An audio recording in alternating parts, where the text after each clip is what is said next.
Hello, I'm Isaac Hayes III, founder and CEO of Fanbase. And right now we're accepting investors in our $17 million round to revolutionize the future of social media. Today, for just $399, you can own 60 shares of stock in Fanbase at $6.65 a share. Go to startengine.com/fanbase and invest today. While the big platforms have grown too massive and disconnected from their users, Fanbase is building a platform where creators and users truly come first. We've already raised $8.6 million from everyday investors who believe in this vision, and now you can join them. This is your chance to invest in a social media tech company with over 1 million users that is disrupting media by allowing anyone to reach all of their following and monetize their content from day one. The market is changing, big platforms are failing to serve their users, and Fanbase is stepping up to fill the gap. Don't wait until it's too late. Invest now. Invest for yourself and your future. Go to startengine.com/fanbase and own the future of social media.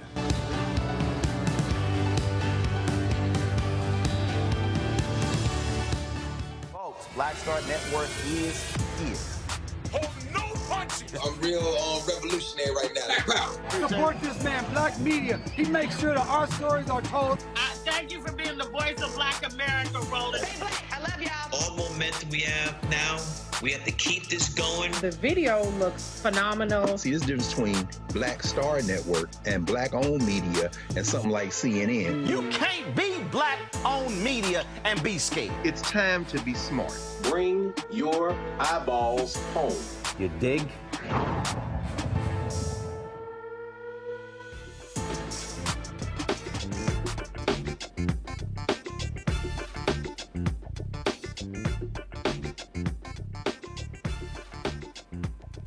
It's Friday, February 14th, 2025.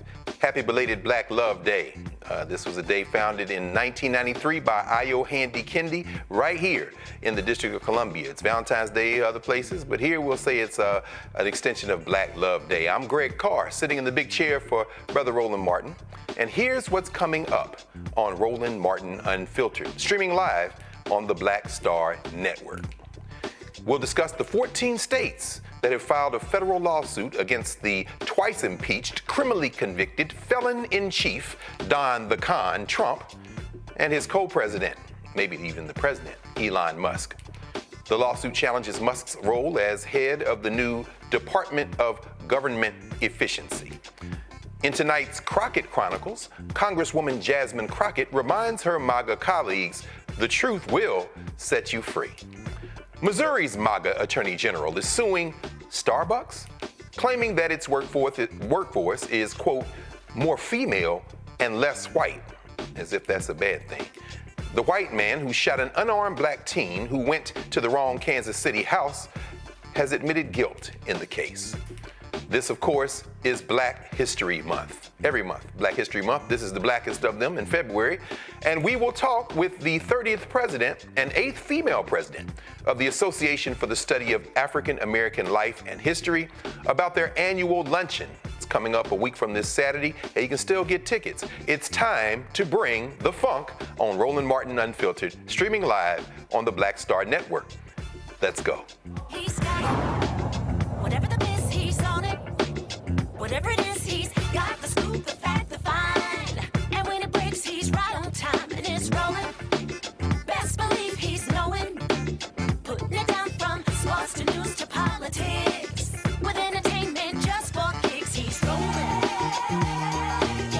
It's on go, roll, roll, y'all. It's Roland Martin, yeah. Rolling with Roland now. He's funk, he's fresh, he's real, the best, you know he's Roland Martin now.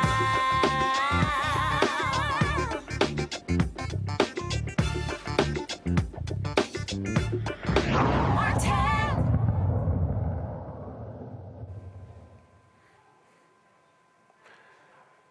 Unelected private citizen Elon Musk's DOGE is facing lawsuits, fancy that, from 14 states across the country, claiming he wields excessive power over the federal government.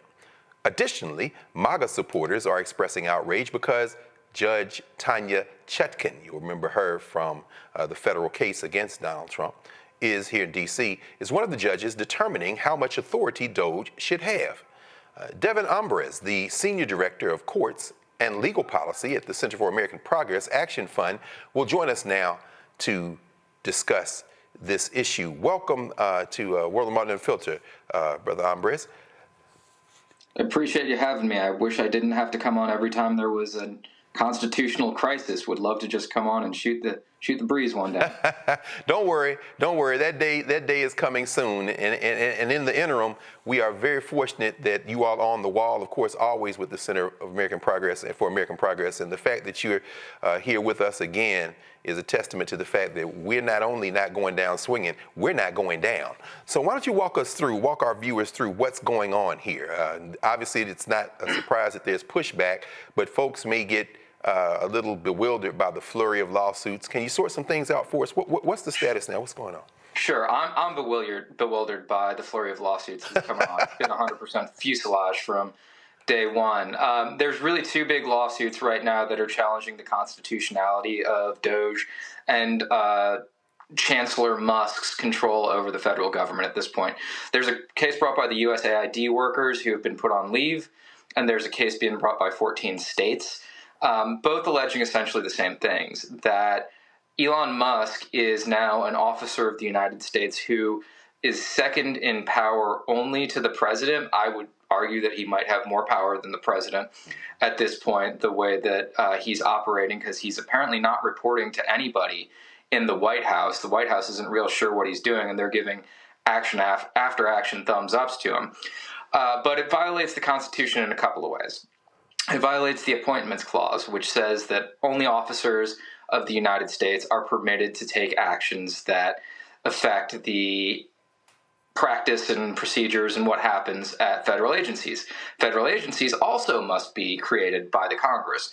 So Elon is everywhere, all at once. He's got his fingers in all the pies, and he's directing firings, he's directing shutoffs of federal funding to cancer researchers and Head Start programs, to school lunches, to farm contracts. And he's getting no pushback from the administration, and the Republican Congress is absolutely laid down. So people are saying he can't do this because he was not an elected official. He was not appointed to do any of the things that he's done.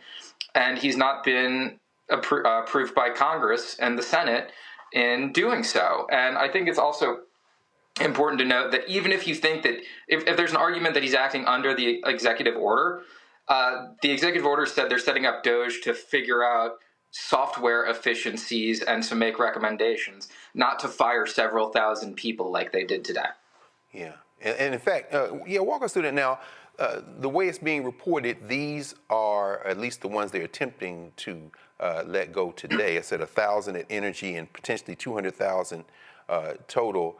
These are probationary hires. I mean, they've been there less than a year. They haven't yet been vested. I mean, walk us through that. How do you distinguish between this group and the larger group of federal employees? So this group, and I don't love using the term probationary. It makes them sound like they did something wrong. How about that? These are among, like, the folks that they're firing are among the best and brightest, people who have worked their lives to reach this point, people who have master's degrees and PhDs and are smarter than you and me. Yes.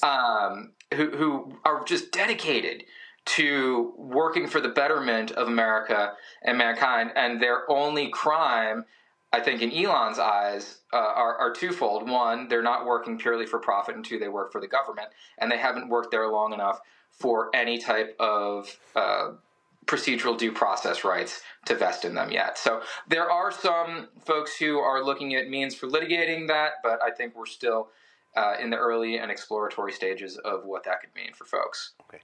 And last week, when the judge told them they could go ahead with some of this work, it wasn't on the merits, right? It was a question of standing. So could you walk us through that in terms of let's see. Which aspect are you talking about? Where they can go through with the buyout? Yeah. The buyout issue? Yes. If they could, that's exactly right. Accept the buyouts. Yes, sir. Yeah. That was on standing, which basically means the parties who brought the case didn't have what they call standing, an identifiable injury to proceed forward on. I think there's still a big constitutional question out there because they are saying they're obligating funds ahead of time that only Congress has the right to do, and Congress has not obligated funds for, I think, 60,000 people have signed up for the early resignation. Oh, interesting. But Congress didn't sign off on paying 60,000 people to do nothing for the next 7 months.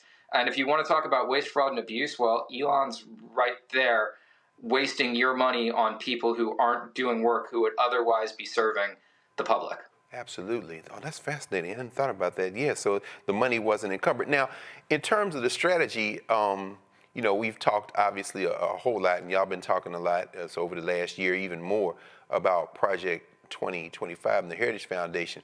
At least to my recollection, what we're in prong 4 now, right? 1 being the actual report, the project, 2 being putting that database together of replacement folks, 3 taking them through a quick boot camp, and then 4 trying to get rid of as many people as you can and stuff these kind of political appointees into those jobs.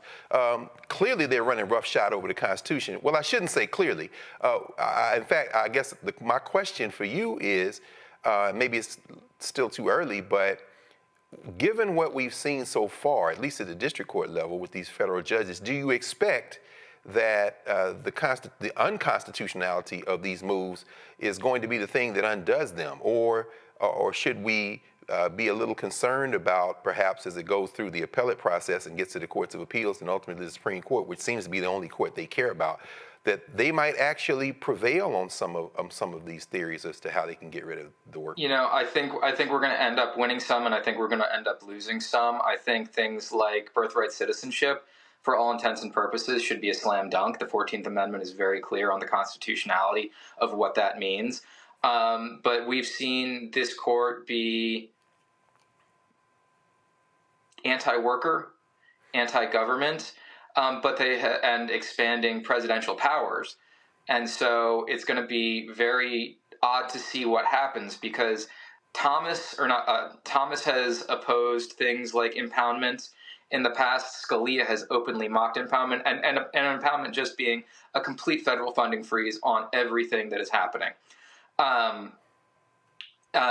Roberts wrote a memo saying there is no constitutional right to impoundment, and Elon and Trump are impounding everything left and right, and they're leaving the American people out to dry. So I am hopeful that impoundment continues to exist. There's been a long history of the Supreme Court saying that workers have a property right to procedural due process when they're being fired from their jobs. And so that's important to figure out. What's going to be interesting to see is when they start implementing this Schedule F program to redesignate hundreds of thousands of federal employees to fireable at will, what the Supreme Court says at that point. Yeah, absolutely.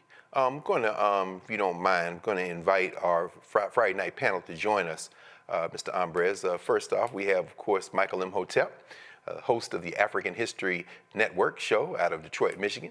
Dr. Avis Jones DeWeaver, author of How Exceptional Black Women Lead, Unlocking the Secrets to Creating Phenomenal Success in Career and in Life, and the co-founder and editor-in-chief of Max Black Media out of National Harbor, Maryland, and attorney Matt Manning, civil rights attorney out of Corpus Christi, Texas. Matt, let's start with you. Any questions for Devin Ambrez from the Center for the American Way? Yeah, I have 2 questions. Good evening, Devin, and thank you for sharing your insight. First question for you is, what is the potential practical effect of a loss here? And what I mean is, in this event, let's say the lawsuits don't go the right way for the plaintiffs, are we looking at likely the Senate confirming him truly being appointed to some position? Because when I was reading this, I was concerned, like maybe we're backing ourselves into a corner where he can end up having an actual confirmed position. So what are your thoughts in that respect? And then the second question is this seeking a permanent injunction? I mean, what could happen in the interim if a judge says, okay, I think there's a potential risk of harm? Does that mean that Elon is likely to be sidelined until a judge, makes a final decision on that? What are your thoughts in that respect? So that's 2 interesting questions. And as I was reading those briefs, I was slightly concerned about that too. But I think the thing that we need to take into context is if DOGE is going to be this federal entity that has these massive cross-cutting authorities across every aspect of our lives, which they apparently do at this point. They're in our nuclear secrets, they're in our healthcare, they're in our education system. Congress is going to need to create some type of framework and system that DOGE could populate and Elon or would have somebody be the head of. So in order to get that, they would actually have to create this type of body, which is going to take, I think, a fair amount of work. And I think it would still have to overcome a 60-vote threshold. So I think that is a possible bulwark to all of this. If it comes down on our side and DOGE is sidelined, because oftentimes courts will look at enjoining activities if there is an opportunity for irreparable harm and if the plaintiffs are likely to win on the merits. And I think that there is a strong possibility that they could win on the merits because they've listed 5 different things, including our Supreme Court, our new Supreme Court's favorite thing, the major questions doctrine, because certainly what they're doing is questions of major political and economic importance. And so if there is a temporary restraining order, that would I think, to a degree, sideline Elon. The thing that concerns me at that point is if Trump just blows through that and says, we don't care, we're going to do this anyway. I mean, we're already in a constitutional crisis now. At that point, the Constitution is out the window and Trump is lighting it on fire. Right. My goodness, and it sounds like J.D. Vance and Attorney General Biondi, they're chomping at the bits. Well, they think they're Andrew Jackson or somebody. This isn't the Indian Removal Act, which is bad enough. They just going to say, we don't care. Do you have an army? So thanks, Matt. Dr. Avis, it's good to see you, sis. Any questions and conversation for Devin? Absolutely. And great to see you too, by the way. I have to say you were going in the direction there of where my question was, because clearly this administration has shown that they really don't give a damn about what the Constitution says. They don't give a damn about rules and procedures. They don't give a damn about whether or not they have the authority to do what they're doing. They're just doing it anyway. And what makes me more concerned, even though we have seen some relief by some court decisions thus far at the federal level, my concern is that this is the first case that I know of that's specifically targeting Elon Musk that is acting, honestly, as an independent citizen in this very lawless way. Let's just continue to play that what-if game, right? So what if the rulings go in the direction that we believe that it should, but Elon says, I'm just going to do what the hell I want to do, because that's what he's been doing thus far. He's already getting away with unprecedented power, taking away jobs from thousands of people, leading to the deaths of individuals in terms of the work that USAID did. So I'm just wondering what happens if we do find ourselves at a moment of constitutional crisis. What's the next move? Yeah, no, and that's something that we're all struggling with right now. There are things that the Supreme Court could ostensibly step in. I think when you saw the last couple of days with the Eric Adams pay for play scandal playing out, where Justice Roberts and Justice Kavanaugh's clerk, who was also an 8-year Army Ranger with 2 Bronze Stars, called it corrupt. He was not writing that letter to Emil Bove, the Assistant Attorney General. He was writing that to Roberts and Kavanaugh. He was telling them, this is what is going on, and this is going to be upon you soon.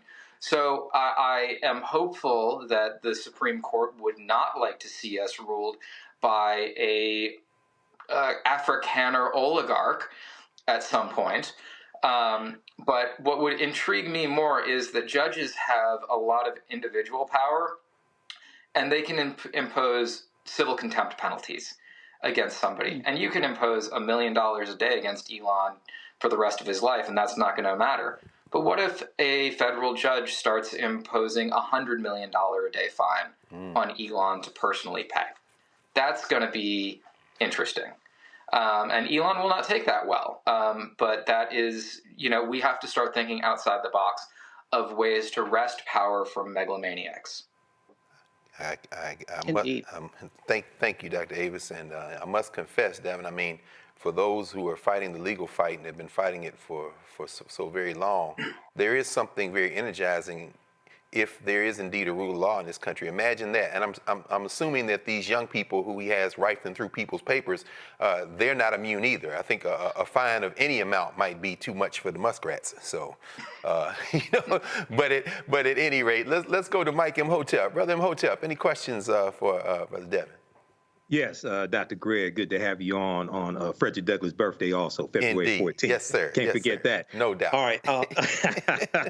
Okay, Devin, I know you mentioned the appointments clause, so I think you were referring to the recess appointments clause, Article 2, Section 2 of the U.S. Constitution. Am I correct? No, I was actually referring to the appointments clause regarding an office, and it might be. I don't have the Constitution in front of me, so I apologize. Okay. But just the appointment of officers requiring Senate approval. Okay, so because Article 2, Section 2, the appointments clause I was talking about, that refers to the president being able to fill vacancies during a Senate recess.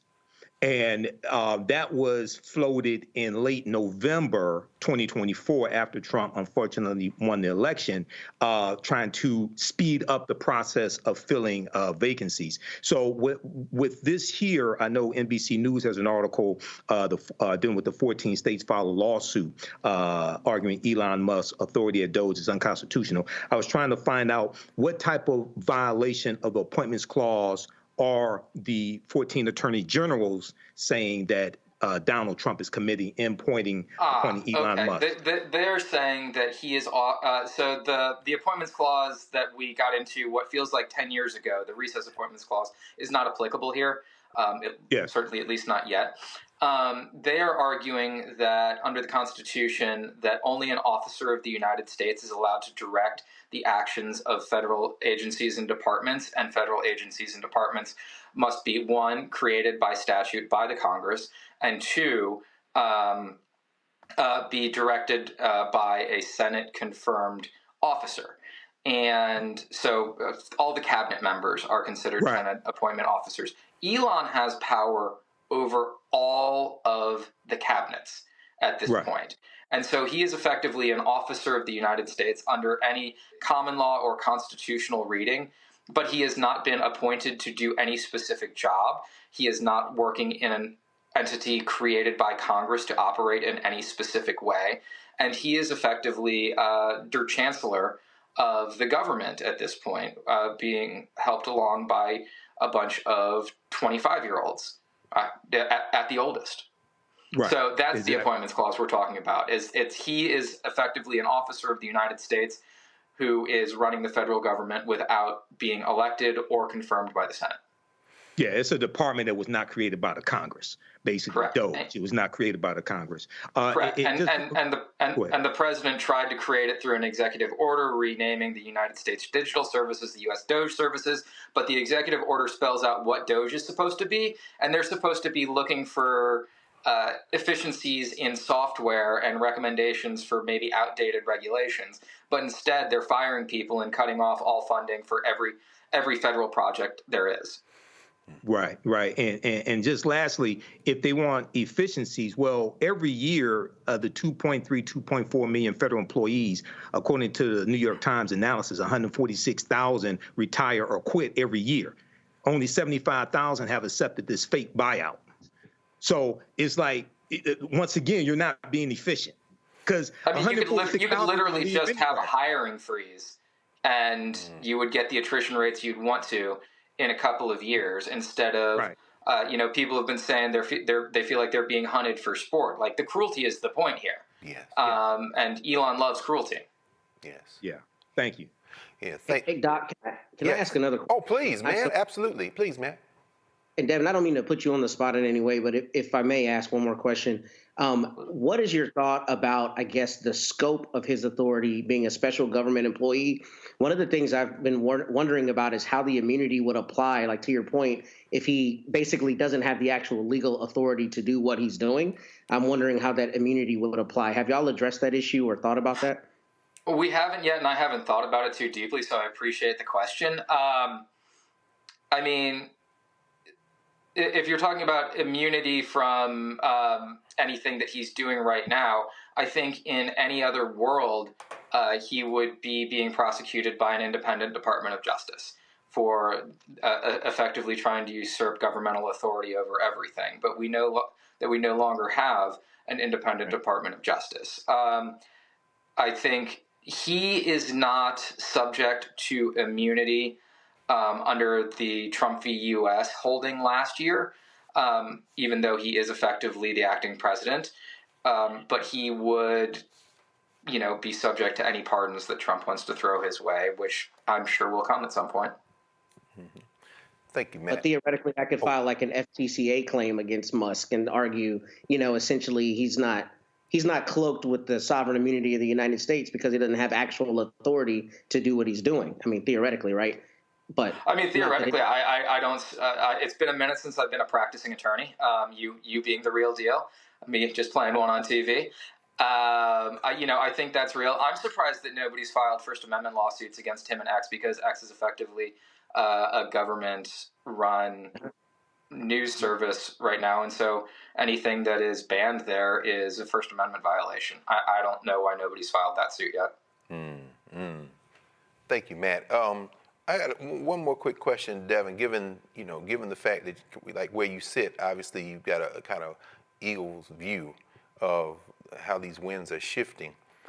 As we see these lawsuits being filed at the state level, there haven't been any Republican attorneys general who have filed or who have joined.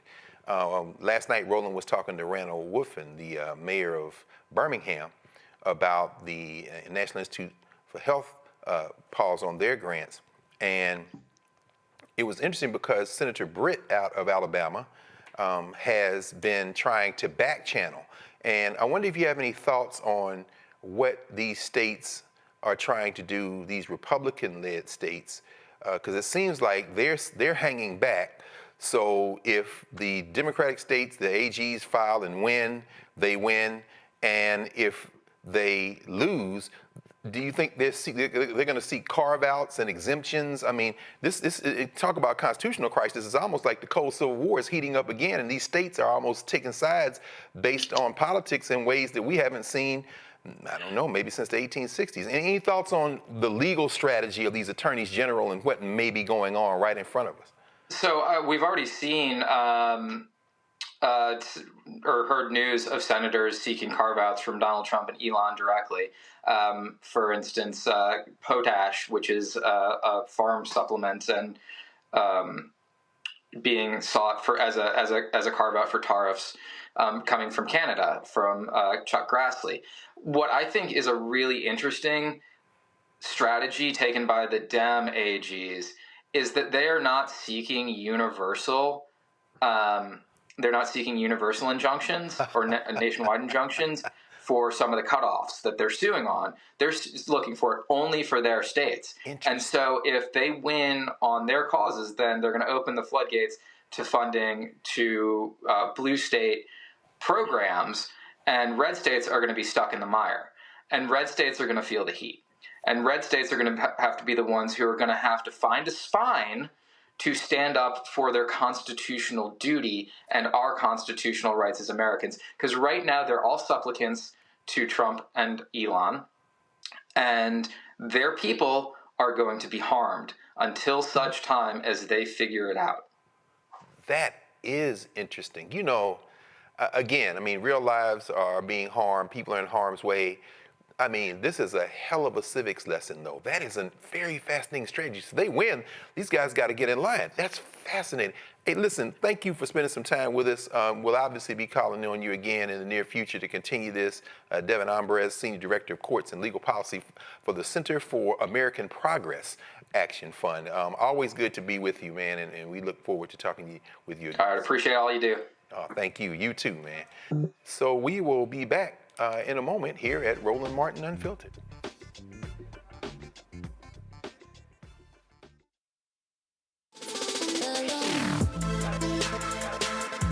Hey y'all, welcome to The Other Side of Change, only on the Black Star Network and hosted by myself, Bria Baker, and my good sis, Jamira Burley.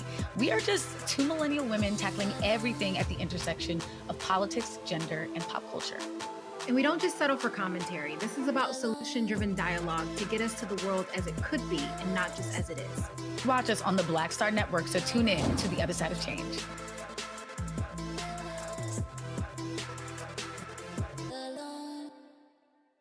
What's up, y'all? Look, Fanbase is more than a platform. It's a movement to empower creators, offering a unique opportunity for everyday people to invest in Black-owned tech, infrastructure, and help shape the future of social media.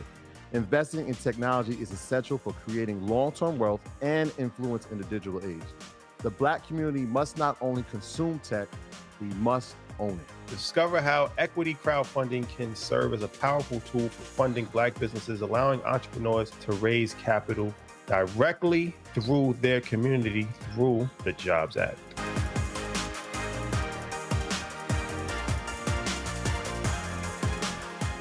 Me, Sherry Shepard, and you know what you're watching, Roland Martin Unfiltered.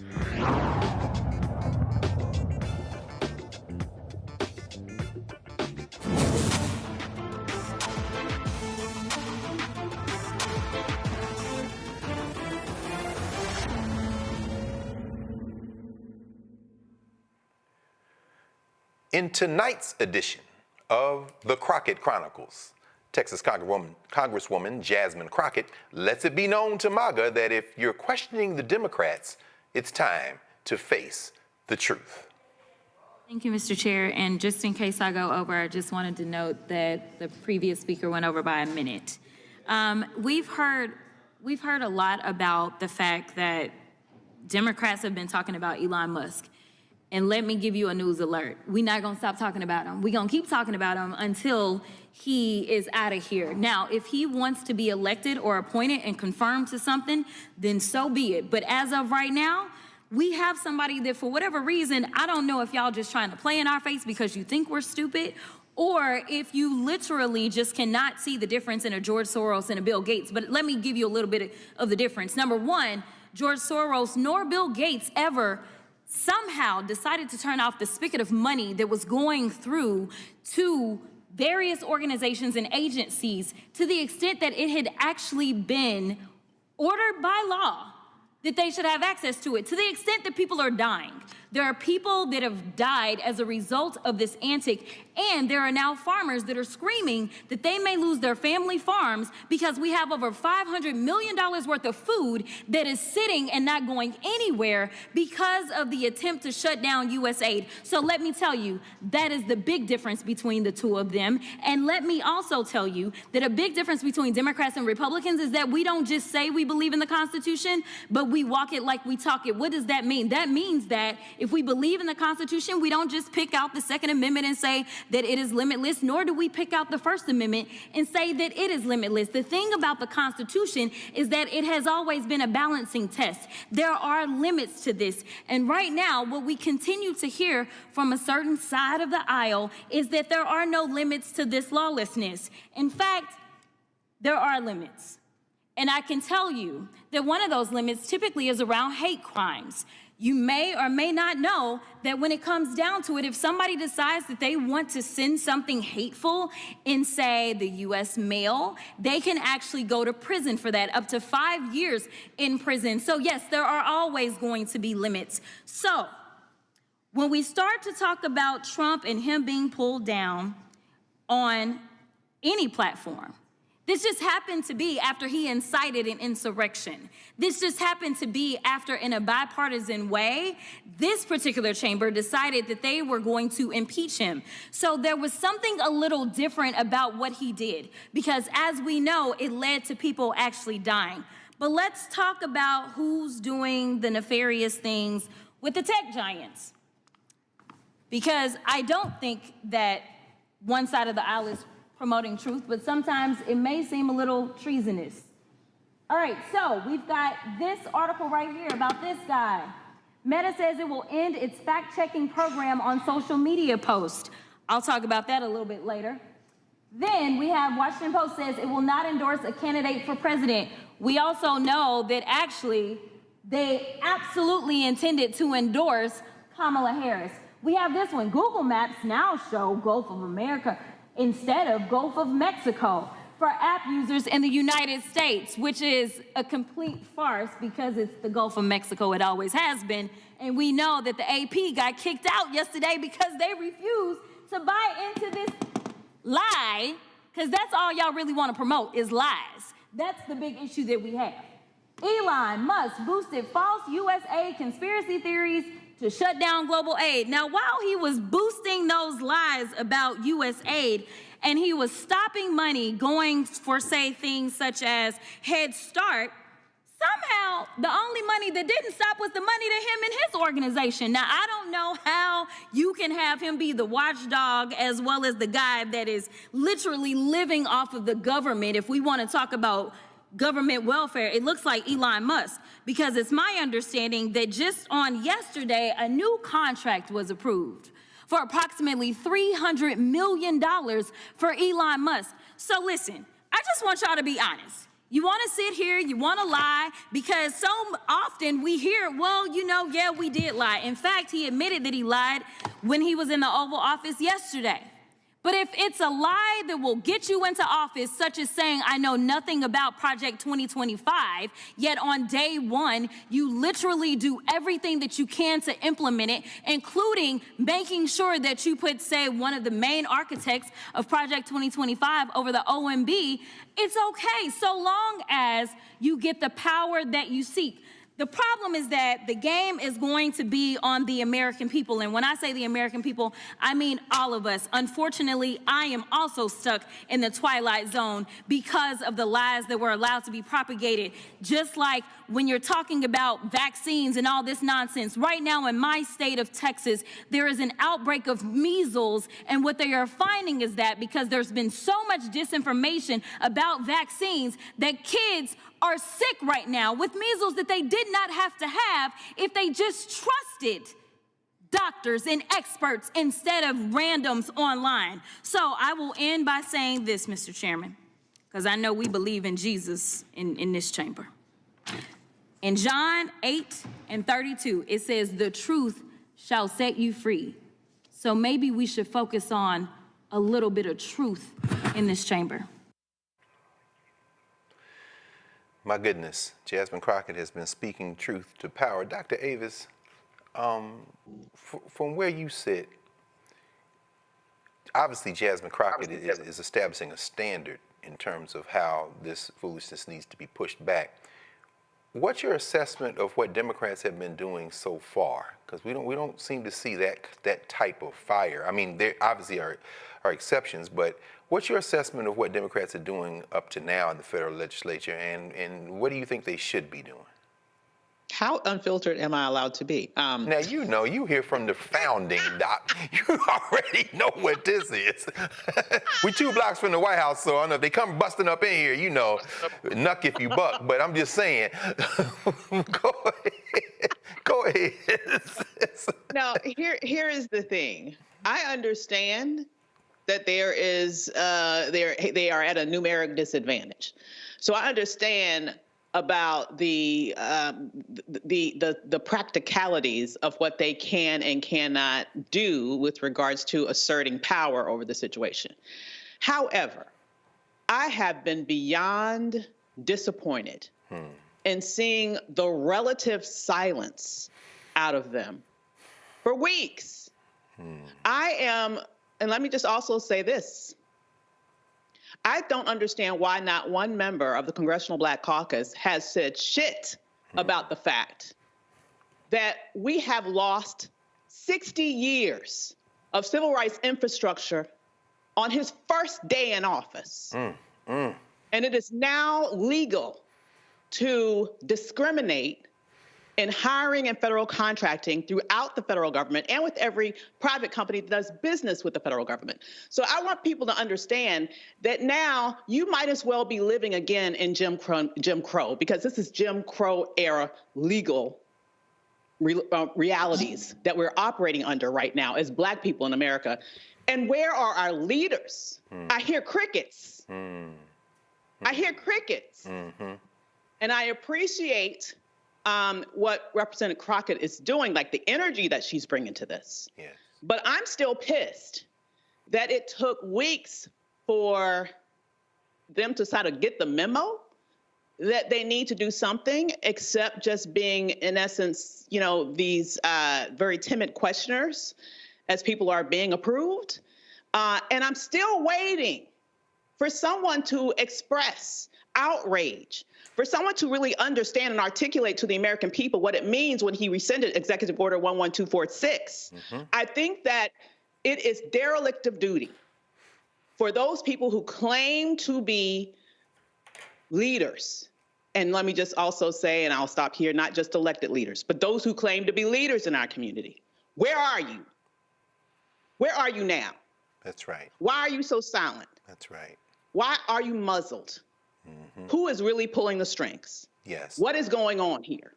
Because I understand the gravity of this moment. I'm outraged. I'm pissed.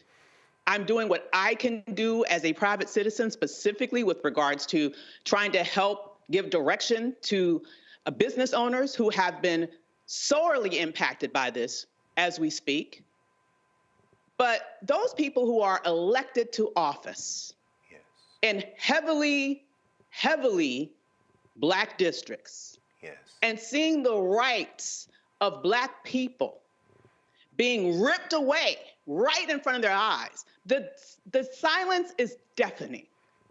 And I just want to finally say, this needs to be rectified, or there needs to be some different choices made when primary season comes. Because I believe that if we're going to have leaders, we need to have leaders. We don't need to have seat fillers. We need to have leaders. I know that's right. And we are, at this moment, I'm completely underwhelmed, and that's putting it very lightly, with regards to my assessment of the reaction that has been provided, or rather the non-reaction, to the ripping away of rights that our people fought and died for. Yes. It's just really insulting to me at a base level, as someone who understands what's happened, and I know they understand it, so why aren't you at least educating the people about it and speaking out about it, such that you can attempt to inject some shame into the situation with regards to the degree of violence that has been done to our rights by this ilk that's in office right now. It's truly infuriating. Thank you, Doc. And we know, of course, that they have a razor-thin majority in the House of Representatives, and I can never tell whether or not Jim Jordan has a T-shirt on and that only clips with a glimpse. Anyway, the voters in Ohio don't seem to be particularly intelligent in picking who they send to the federal legislature, at least not Jim Jordan's district. But Mike, in terms of what's coming up right in front of us, thinking about this as Avis has framed it, I mean, we should be fueled by this kind of, these indignities, I mean, just brazen. You know, we saw the man's mugshot in a frame right outside the Oval Office today. The picture was floated. I mean, but even beyond that, there are 3 open House seats, right? We know Stefanczyk is now representing, God bless America, the UN, the country at the UN, and so the New York 21st is open. The Florida 6th, Mike Waltz, and of course, Matt Gaetz, who thought he was going to be Attorney General, so he resigned his seat in the Florida 1st. In the short term, how should people be thinking? And of course, we know 90 million people didn't vote at all, so which was the biggest number between Trump or Harris. But how should people be thinking about what they can do right now to get organized and to move? As Ava said, she's not waiting on any congressperson. You know, we're going to do what we can. And are those 3 seats in play? The media will tell us that they're in blood red districts, but what's your opinion? Well, first of all, I think to be engaged, number one, people need to be informed. That's why you need to watch the Black Star Network. Stop listening to Black social media disinformation agents, because they helped you get into this position in the first place when they told you don't vote for Kamala Harris. You see Project 2025, you see it being implemented right now. New York Times has an extensive analysis that breaks down how in the first 23 days of Donald Trump's administration, he's implemented 60 measures that come right from Project 2025, whether they are executive orders or memos or what have you. And then also you want to organize. Now, back during the first Trump administration, you had a lot of people all over the country that organized based upon the document called Indivisible. And Indivisible was put together by former congressional staffers, and it dealt with fighting against the Trump administration, and it has strategies and taught you to understand civics and how to put pressure on your member of the House of Representatives and your member of the U.S. Senate, because you and other people like you in those districts and states can vote those people out of office. So you have people now who are revisiting that. Indivisible is being formed in different chapters across the country, and it was we know a couple Wednesdays ago, Indivisible organized a national day of protest, 50-51, 50 states, 50 protests. They protested at state capitals on one day, and we keep in mind going back to the first Trump administration when they saved the Affordable Health Care Act and John McCain gave the thumbs down. That was a result of pressure coming from everyday citizens organizing, visiting their members of the House of Representatives every Tuesday, visiting their members of the Senate, et cetera, and putting pressure on them to save the Affordable Health Care Act. Also, we have to understand how, with the measures that Trump is implementing right now, the downsizing of the federal government, okay, almost 19% of federal employees are African American, but the measures that he's putting in place are hurting everybody. The New York Times has an extensive article talking about how farmers who voted for Trump are being hurt, whether it's him putting a pause on the Inflation Reduction Act, shutting down USAID, et cetera. And then remember the trade war that Trump started with China, which killed the soybean market for farmers here. Okay, so then the U.S. government had to do $26 billion in aid for farmers using taxpayer dollars because of him.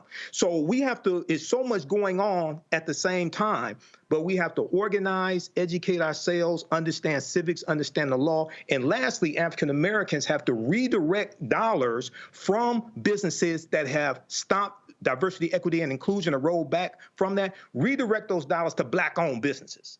Because a lot of times people are like, there's a campaign to don't spend any money on February 28th. That's the last day of Black History Month. You should be spending money with Black-owned businesses. See, we still haven't figured this out. Yeah.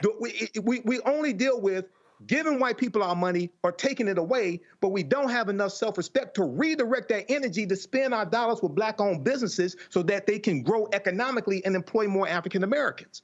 So we talk about redistribute, redirect, and renegotiate. Redistribute the pain through targeted economic withdrawal strategies, renegotiate our relationship with corporate America for more supplier contracts, et cetera, and redirect our dollars to African American-owned businesses. This is what we have to do in 2025. Indeed, and we have experience with all of those, so it shouldn't be too difficult once, I guess, we feel enough pain. Well, that's why we have to study the history. No question. There's no question about it, brother. Brother Matt, finally, in the first block, when we were talking with Devin Ambres, the questions you raised, I mean, really nudging us toward the big question of constitutional crisis, which is raised. Do you think we are on the precipice of a constitutional crisis? And if so, how should we be acting at this point? So, yes, Doc, and I appreciate that question. I had lunch with a couple lawyers and we were talking about it. And what's interesting that a lot of people don't realize, I'm sure you and Michael and Dr. Avis know, is the Supreme Court has never truly been a co-equal branch until like the modern era, essentially. When the country was founded, they were kind of the redheaded stepchild, if you will, of the branches. And it's interesting that they are having an outsized significance these days, considering in the history of this country, they have not. I tell you all of that to say, what concerns me is the big issue is the courts are responsive, but they're not something that reacts in real time. So what I've been racking my brain on is what do we do right now? Because lawsuits and everything are fine, but Elon Musk is looting the government today. That's right. And until I get in front of a judge and I get a judge to give me an order and I get them to adhere to that order, there's all kinds of damage being done. So yes, I think we're at a constitutional crisis now. But the question that I keep asking myself and that I don't have an answer for you on is what do we do real time? Because the problem is right now, maybe down the road, the Senate confirms Elon Musk, but there is so much damage done between today and that day, right? And what you do in real time, I don't know. I don't know whether it's some of the strategies that Michael mentioned, but I do know, and some of the things that Dr. Avis mentioned, I do know that what's not going to work is what we thought would work, what used to work. And now, I don't know if that means our representatives, for instance, in the House need to start filibustering despite the statute that doesn't allow them to do that, whether they need to be standing at 1600 Pennsylvania every day, what we need to be doing as a people, because the things we would normally have as mechanisms to respond are clearly not only ineffective, but are not being given the same gravitas they normally are, i.e. the court system. And I don't know where that leaves us, but I do know that I think it has to be more radical action than thoughts and prayers and thought pieces and long social media posts. That's not going to get us there. And I don't know what the answer is in real time, but I'm trying to find that answer myself. No question. We should reach out and find out, talk to Cliff and Latosha and the folks at Black Voters Matter, because right now the Republicans have a 218, 215 advantage in the federal legislature. Those 3 seats are open. So as I said before, the Florida 6th, the New York 21st, and the Florida 1st. And you can't tell me there aren't enough people in all 3 of those districts to flip those seats. And we might be able to make short work of this in the near future, because they're going to have special elections. But that would require a hell of a lot of work. And of course, we've done that kind of work before. We can do it again. So we're going to take a pause here for a moment. Roland Martin Unfiltered will be right back here on the Black Star Network.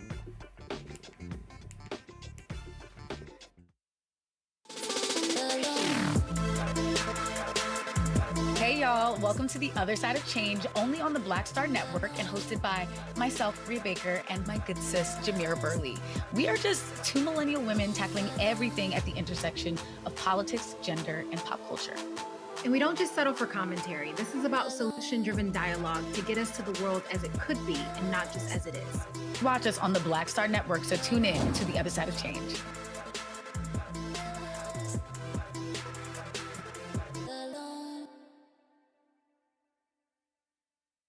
When you talk about blackness and what happens in black culture, covering these things that matter to us, speaking to our issues and concerns. This is a genuine people-powered movement. There's a lot of stuff that we're not getting. You get it, and you spread the word. We wish to plead our own cause. Too long have others spoken for us. We cannot tell our own story if we can't pay for it. This is about covering us. Invest in black-owned media. Your dollars matter. We don't have to keep asking them to cover our stuff. So please support us in what we do, folks. We want to hit 2,000 people, $50 this month, raise $100,000. We're behind 100,000, so we want to hit that. Y'all money makes this possible. Checks and money orders go to P.O. Box 57196, Washington, D.C. 20037-0196. PayPal is R Martin Unfiltered. Venmo is RM Unfiltered. Zelle is Roland at RolandSMartin.com.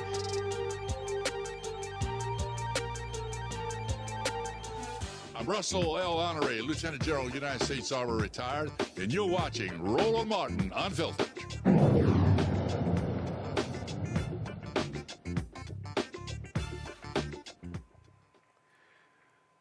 If you've been noticing prices creeping up at the grocery store, or that new car costing way more than you expected, this next story probably has something to do with it. The twice-impeached, criminally convicted felon-in-chief, Donald the Con Trump, is looking to shake up America's trade policies again. At least that's what he's saying, pushing for what he calls, quote, fair and reciprocal tariffs. I hate to even use that phrase. What that means, well, it means if other countries tax American-made products, the United States could charge them the same kind of fees when they sell goods here. On paper, that might sound like a win for American businesses, but here's the catch. Those costs usually get passed down to us, the consumers. Yes, it's a tax. The tariff is a tax. So while the goal is to help U.S. companies compete, at least that's what they say, it should also mean that we pay more for everyday items from electronics to clothing. Trump's team has 180 days to figure out which countries could face these new taxes, and he's already pointing fingers at India, saying they tax American goods more than anyone else. And let's not forget China, Canada, Mexico. They're also on his radar, among others. In fact, let's add another country to that mix, one that hasn't been sitting back, one that has taken some preemptive action since he's had their name in his mouth with his little apartheid-era-born friend, Elon Musk, no doubt whispering in his ears or perhaps even pulling the puppet strings. South Africa is taking a bold and unapologetic stand against the United States after Donald Trump cut off all U.S. funding to the nation. In a move that could shake up global politics, South Africa is shutting down all American businesses within its borders and halting mineral exports to the United States. The message from Pretoria is loud and clear. Africa is not a beggar continent. A South African government spokesperson says the country, quote, will no longer be taken for granted. This is no small move. The United States earns over $25 billion in profits from South Africa every year, but that revenue will be gone. And it's not just businesses that will be losing. The minerals that power American industries will no longer flow. President Cyril Ramaphosa says that he has had enough of Trump's accusations, from land confiscations to so-called, quote, horrible crimes. The U.S. is also skipping the G20 talks in Johannesburg. Brother Mike, I saw little Marco say he wasn't going. The arrogance of Marco. And then, of course, the South Africans were like, fool, the meeting is in South Africa, but it's a global meeting. What the hell are you doing? Mike, what do you think, what do you make of these saber-rattling tariff threats and the fact that the rest of the world seems, if not yet ready to move on completely, certainly seems to be offshoring things and making other alliances and making other arrangements to perhaps hasten the decline, the inevitable decline of the U.S. empire? Any thoughts on either of these stories? Well, other countries are looking at how deranged Donald Trump is, and I would argue worse than the first time around. And they're making moves to protect their country, to protect their economy. With this right here, this is more saber rattling. But one, Trump doesn't really understand how tariffs work, and this is all designed to distract people from the fact that he has not brought grocery prices down, which he said would come down on day one, his first day in office. He also said he would end the Ukraine war his first day in office as well. That hasn't ended either, okay? The price of eggs are going up, and that's because tens of millions of chickens have been killed because of avian flu.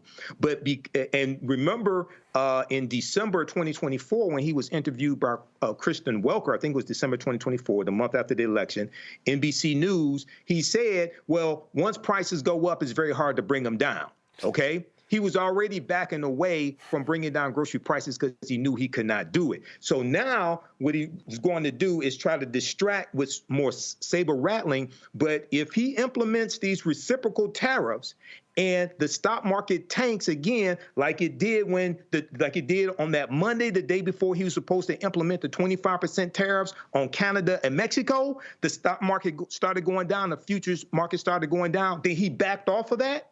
The same thing's going to happen here. But this is all a con by Donald Trump, the con, okay, to distract from the fact that he can't bring down the price of groceries. He does not know how to do that. All right, so this is what you're dealing with. Now, he keeps lying once again, like he did in the first term, that South Africans were taking land away from white South African farmers, things like this, okay? Well, first of all, as far as I'm concerned, they should take the land away because it's their land.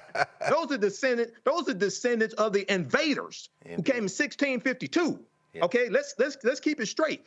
But what Trump and Musk, the South Africaner Musk, are saying that Cyril Ramaphosa and the South Africans are doing, taking away the land, punishing the white landholders, things like that. That's not what's happening. But let me just be the first to say, Elon Musk, go back to Africa. They don't want him, brother. They don't want him. And I wouldn't want him either. You know what I'm saying? Tell him to go back to Africa. No, yeah. Lord. Go back to Africa. I mean, I'm not quite sure. Is he a Boer? Is he an Afrikaner? He's an Afrikaner. Okay, yeah, so maybe he can go back to he can go back to Holland then. He doesn't need to go back to South Africa. He can go back to the Dutch, and then maybe they'll take him. Who knows? But let me ask you, Matt, as we're talking about this and these stories, you know, a great deal of this seems to be around strategic minerals. We know China has cornered the market in so much of it. You know, even as we see Elon Musk and one of his children there on his shoulders in the Oval Office talking crazy. He certainly hasn't broken off relations with China. We saw this week that they just opened a $200 million battery plant in Shanghai, and Elon Musk's Tesla is the one that's operating the plant. What's going on here? Or do you think these tariffs will materialize? And what do you think the impact would be if they did? Well, let me first readily concede I don't understand all the economics, but from what I've read, many of the economists say this is not going to have the desired effect that he's intending for it to have. Now, I will tell you there's something interesting in one of the articles I read in preparation for today. I did not know that Germany, has a $72 billion trade surplus as between themselves and the United States, based on the imbalance of the tariff as it relates to American, products going to Germany as opposed to European products coming here. So maybe I'll be the unpopular voice and say that I would like to see how the economics on that shake out. That might allow some kind of negotiation that could be in the American interest. The caveat to that, however, is there is an a very far right anti-immigration movement in Germany right now that's terrifying. And it scares me, the idea of the United States and this authoritarian in chief in any way aligning with the Germans right now, who have, from my understanding, had a moratorium on any kind of extreme far-right policy parties being involved in the government. And that really, really concerns me. So I don't know if there's some deeper thing behind the veil that we can't see as it relates to the implementation of those tariffs. It's also interesting that you mentioned China, because that was my first thought. I mean, if China is being floated as public enemy number one for the United States, this seems to be counter to American first ideals. If you affect the standing of America on the African continent and you allow entree for China to continue to cement its foothold, that seems to me to be inconsistent with their focus. But I will say, the best part of all of this is I love that South Africa said, "Kick rocks, we don't need you." That to me is crucial. And I hope that takes root across the African continent even further, where other countries are saying, "We don't need you. We don't need you." And here's the thing. You need our minerals. Y'all have been, taking minerals and taking natural resources since time immemorial, and now it stops. And I'm wondering how that's gonna play out. But it does concern me that with somebody like Trump, he may then use a war as a subterfuge to get to those minerals. I wouldn't be surprised if he's then talking about military action to go save the oppressed Afrikaners and Boers there in South Africa as an entree to get those minerals. I mean, who knows what they're going to do next? That does concern me, but I like that South Africa has taken this stance and has said unequivocally, we are a sovereign nation. We don't need you. Kick rocks. By the way, the stuff you've been getting from us, you will get no more. I think that is a very strong flag to plant in the sand, and I'm hoping that that takes root across the continent. I would agree with you, brother. Yeah, and it's definitely resource wars. I mean, with Trump talking crazy about Gaza, and of course, as we count down till noon tomorrow, I guess by noon tomorrow, all the Israeli hostages are supposed to be released, and Bibi Netanyahu has never had any intent except to continue the killing. I'd be very surprised if they don't go back in there right now. But of course, one of the things that is under-discussed is the fact that the Levant gas field under Gaza, with 122 trillion cubic feet of natural gas. So people are talking about 2 million Palestinians. No, let's talk about 122 million cubic feet of natural gas in Gaza. These folks are fighting over resources. And Elon Musk is not in this. He's with the Chinese. And as the South Africans said the other day, there will be no vacuum. If the United States pulls out, China will be there. Dr. Avis, what do you make of these geopolitics? I mean, the United States has not sold more than it is imported since 1975, so this isn't a new issue. What do you make of this, and should we be concerned and paying attention to these moves? Well, we always have to pay attention to these moves because at the end of the day, the American consumer is going to be left with the bill, number one. Also, I think it's very interesting, specifically as it relates to South Africa and some of the other ideas that they were floating around. It's interesting that, this particular government who came in saber rattling around mass deportations and wanting to get all of these people with darker skin out of here. It's interesting how they wanted to open up the door for white South Africans. It's just very interesting, is it not? So, it just really shows you once again the hypocrisy of this administration. It's not about principles. It's not about doing things that they believe are to the best interest of Americans. It's really about taking political stands, sometimes doing things that are just petty, as it relates to their worldview, to put them in alignment with a right-wing ideology. And then sometimes it's just they are looking to do something. I think for Trump, a lot of it is, as was mentioned before, I think he just wants to be shown as being tough. He wants to, it sounds like it's tough. We're going to do this. We're going to do that. But similar to what we saw with regards to his threats against Canada and Mexico, we saw there that when the rubber hit the road, he found a way to backtrack. Okay, so it's interesting to see how it will actually shake out.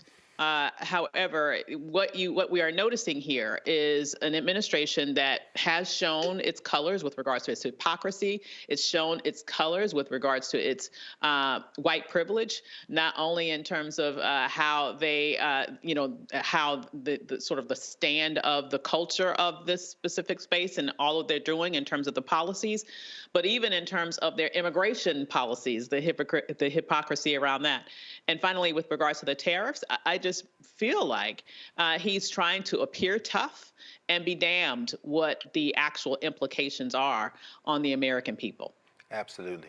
Absolutely. And it's funny you mentioned that in terms of immigration and all these threats that are being bandied about. Junior Varsity Vance was in Munich today at the Munich Security Conference. Of course, Hegseth, the Christian soldier, Secretary of Defense, was over there talking crazy about hard power and some very phallocentric language, which should have been disturbing to anybody with 2 ears and an idea on patriarchy. But Vance followed him up by telling the Germans that they need, and Europeans, they need to be a lot more flexible on on freedom of speech, and they need to also police their borders for immigrants. That, as Matt, as you were saying, in Germany, where the Alliance for Democracy, this neo-Nazi spouting party, is gaining strength, and Elon Musk is directly interfering in their elections. So we really are internationally teetering on something we haven't seen before, and the Europeans aren't sitting back either. I mean, they seem to be moving toward more solidarity politics, and they may even have a couple more countries join NATO as a result. So it could be interesting. So we'll be back in a moment here. You're watching Roland Martin Unfiltered on the Black Star Network, and we'll be right back.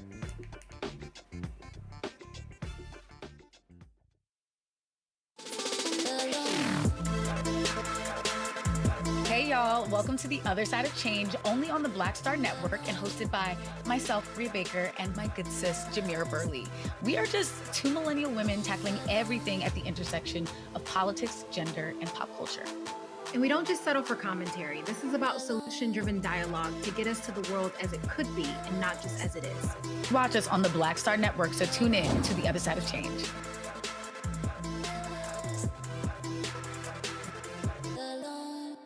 Next on the Black Table, a man Cornel West calls the greatest Democratic theorist of his generation.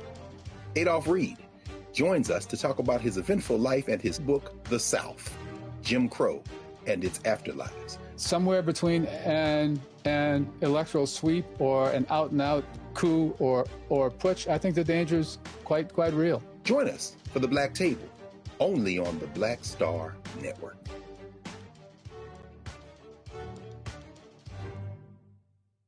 This is Tamala Mann. And this is David Mann. And you're watching Roland Martin Unfiltered.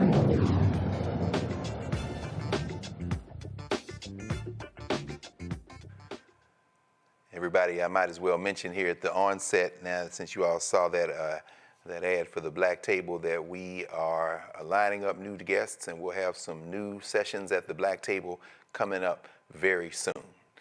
With that in mind. Grammy Award-winning R&B group Boyz II Men recently met with the Speaker of the House of Representatives and the House Democratic leader to advocate for the passage of the American Music Fairness Act.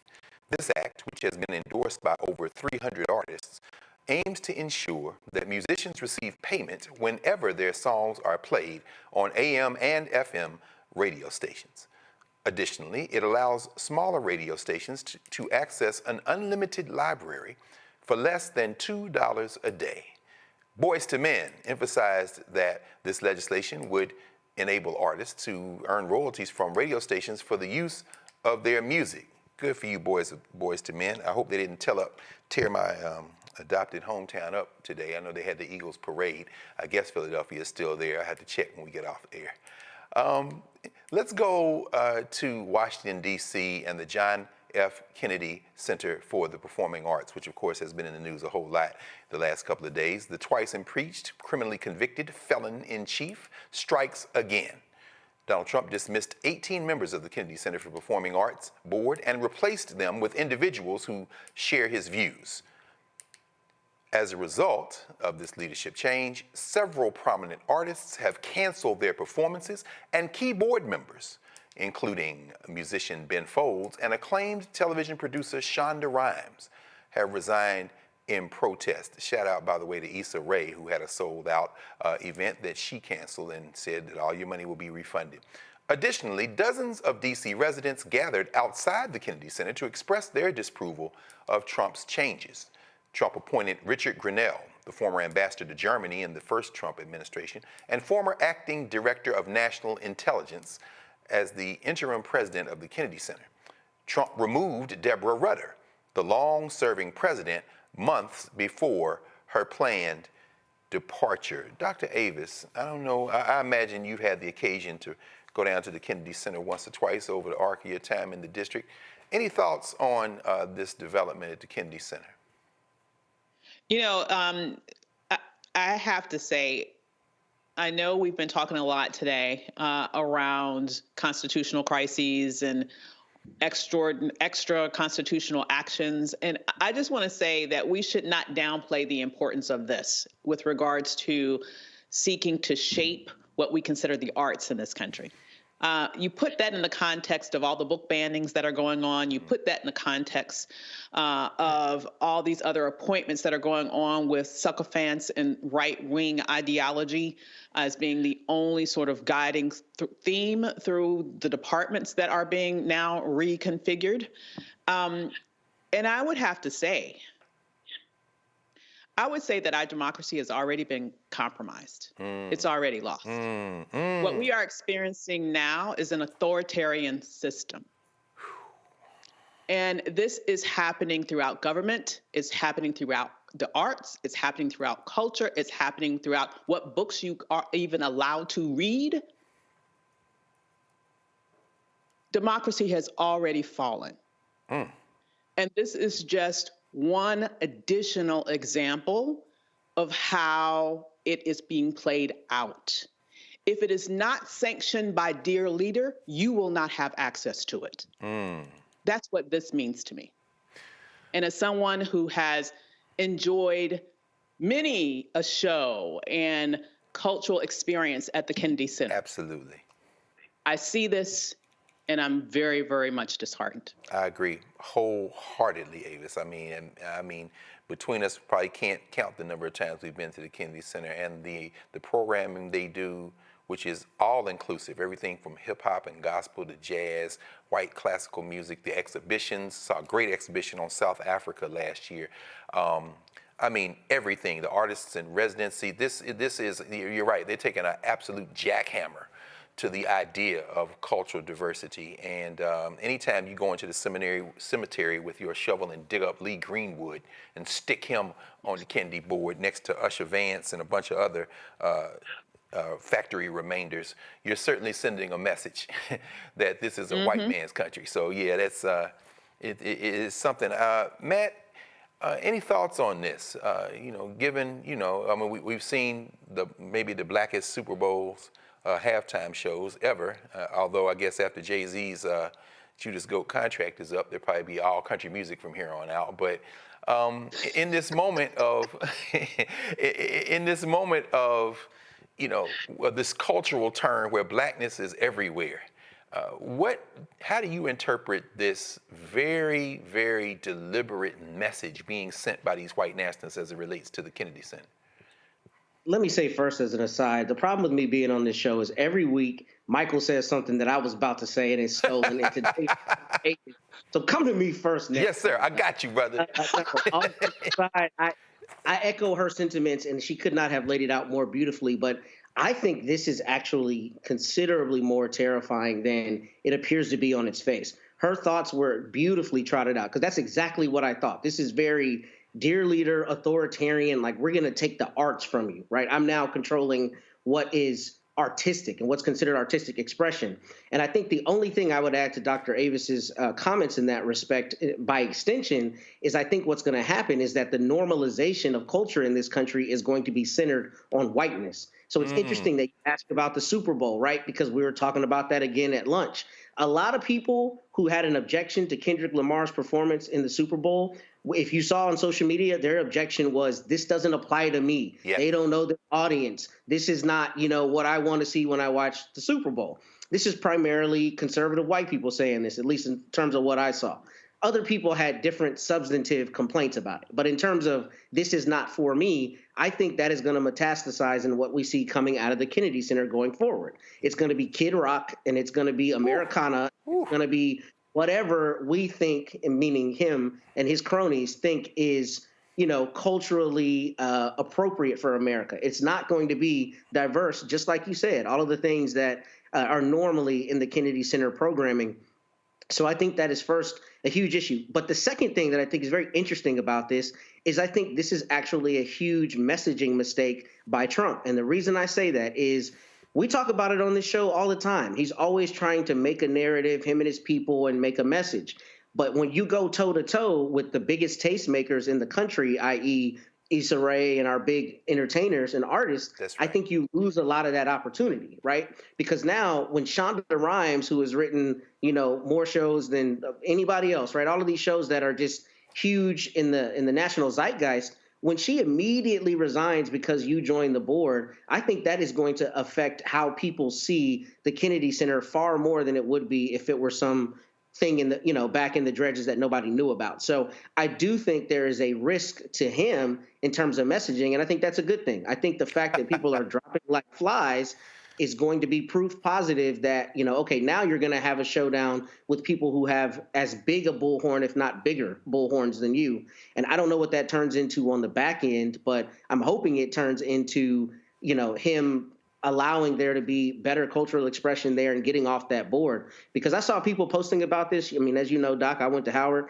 Yes, so sir. A lot of people in D.C. that are connected to this were posting about it before this news came out. And when I saw this, it was extremely troubling to me because of what Dr. Avis said. I mean, I think this is very authoritarian in a way we don't see it like some other things he might be doing. No, I agree with you. And like you say, Matt, I mean, there's so many Howard students who have volunteered down there, been interns, done a lot of program, particularly educational programming at the Kennedy Center. They're about to mess up. And as you say, it actually might be a good thing. In fact, because I'm going to ask you, Mike, about this. I mean, since you live in any conversation about what is the blackest city in America has to include Detroit. And I'm sure that nobody in Detroit or Chicago or LA or the Bay Area, at least those who are left in Oakland and San Francisco and New York and Atlanta, Dallas, they're certainly not looking to the Kennedy Center to set taste. I'm wondering, even in terms of this, how we think about the United States of America as a nation, which I've always said it isn't. There is no one culture here. There's no cultural unity. Does the Kennedy Center, does this move perhaps energize those people who are not, maybe to say, well, at least for the time being, we're not going to look to the Kennedy Center and let us withdraw our resources and perhaps maybe set up some other places that people should look to while we weather the storm of this white nationalism as it descends here in the district? I think what this move will do is to further draw attention to Project 2025 and Donald Trump's implementation of Project 2025, because one of the aspects of Project 2025 from the Heritage Foundation is dealing with erasing the racial reckoning that took place after George Floyd was killed. Indeed. And that deals with everything from diversity, equity, and inclusion. That deals with everything from having more inclusion when it comes to the arts. It's basically all across the board. This is a counter set. Now, if you just look at what happened, so this is Black History Month, okay? And as we all know, Black History Month was never designed to be the only time of the year we study our history. People who keep saying that nonsense, like Morgan Freeman, don't really understand Dr. Carter G. Woodson. Yeah, that's right. In Black History Month, you had Beyonce to win Album of the Year with Cowboy Carter. That's right. Okay, which infuriated MAGA, because she's also a country star. You have the new Captain America movie with a black Captain America, that's going to drive MAGA crazy as well, okay? And then you had the blackest Super Bowl halftime show that set the record. 133.5 million people watched it. Now, I haven't watched the NFL game since Colin Kaepernick left the league in 2017. Neither have I, brother. That's right. That's why I'm wearing my Colin Kaepernick shirt again, because I know you and I are right here. Yes, Dr. sir. Red Carl. Yes, sir. But, Yes, sir. I did see clips of the performance on Instagram and on YouTube, things of this nature. Sure. So now they have to deal with all this taking place in Black History Month as well. So this is going to, I think, when Issa Rae cancels her performance, when you have Shonda Rhimes, who leaves the board, things of this nature, I think this is going to draw more attention to what is taking place and cause people to connect the dots here. But this is just another white supremacist move from co-president Donald Trump, and the fight continues. No question. The fight does continue. And one thing about it, there are 330 million people in the United States of America, and birth by birth and death by death, they get less white every second. So if you think taking over the John F. Kennedy Center is somehow going to save you, my friend, let's just keep watching in this place called United States of America. You're watching Roland Martin Unfiltered right now on the Black Star Network, and we'll be right back.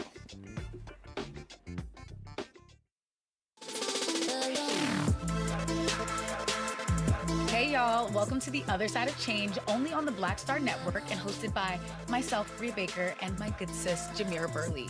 We are just two millennial women tackling everything at the intersection of politics, gender, and pop culture. And we don't just settle for commentary. This is about solution-driven dialogue to get us to the world as it could be and not just as it is. Watch us on the Black Star Network, so tune in to The Other Side of Change.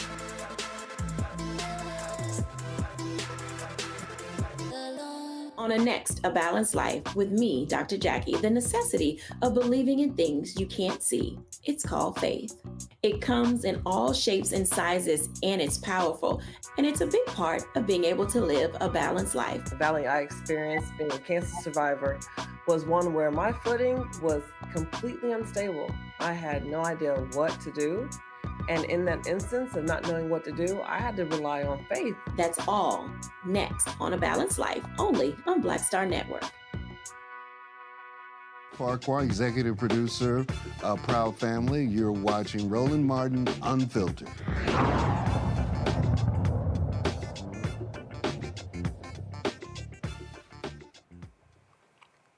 Missouri's Republican Attorney General, Andrew Bailey, has filed a lawsuit against Starbucks, accusing the company of, quote, systemic racial and sexual orientation discrimination.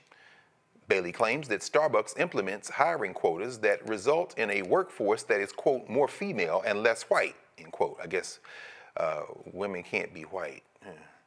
Starbucks employs approximately 211,000 people across the United States and operates about 200 locations in Missouri. As of August 2020, the company's U.S. workforce consisted of 69.2% women and 30.8% men, with 46.5% identifying as Black, Indigenous, people of color, meaning non-white, or unspecified, and 53.5% as white. By September 2024, the workforce statistics had changed to 70.9% women and 28.4% men, with 47.8% identifying as white. In 2018, Starbucks began implementing several diversity and sensitivity programs following the high-profile arrests of 2 African-American men in one of its Philadelphia stores.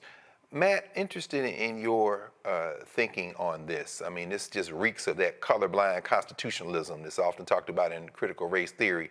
And one of the guys who called for the founding of the Heritage Foundation, I think it was Lewis Powell, that famous Powell memoranda of the early 70s that led ultimately to the founding of the Heritage Foundation and then subsequently Project 2025 and all the projects every 4 years.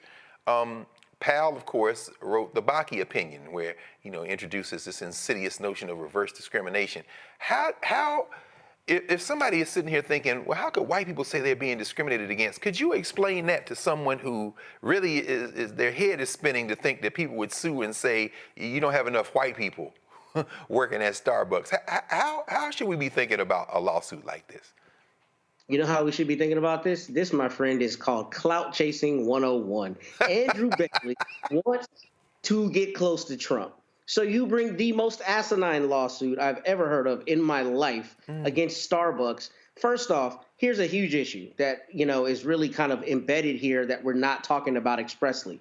Attorney generals around the United States very often are bringing frivolous lawsuits that have nothing to do with their citizens, right, of their respective state. Wait a minute, Matt. Now help me, brother, because you're a practicing lawyer.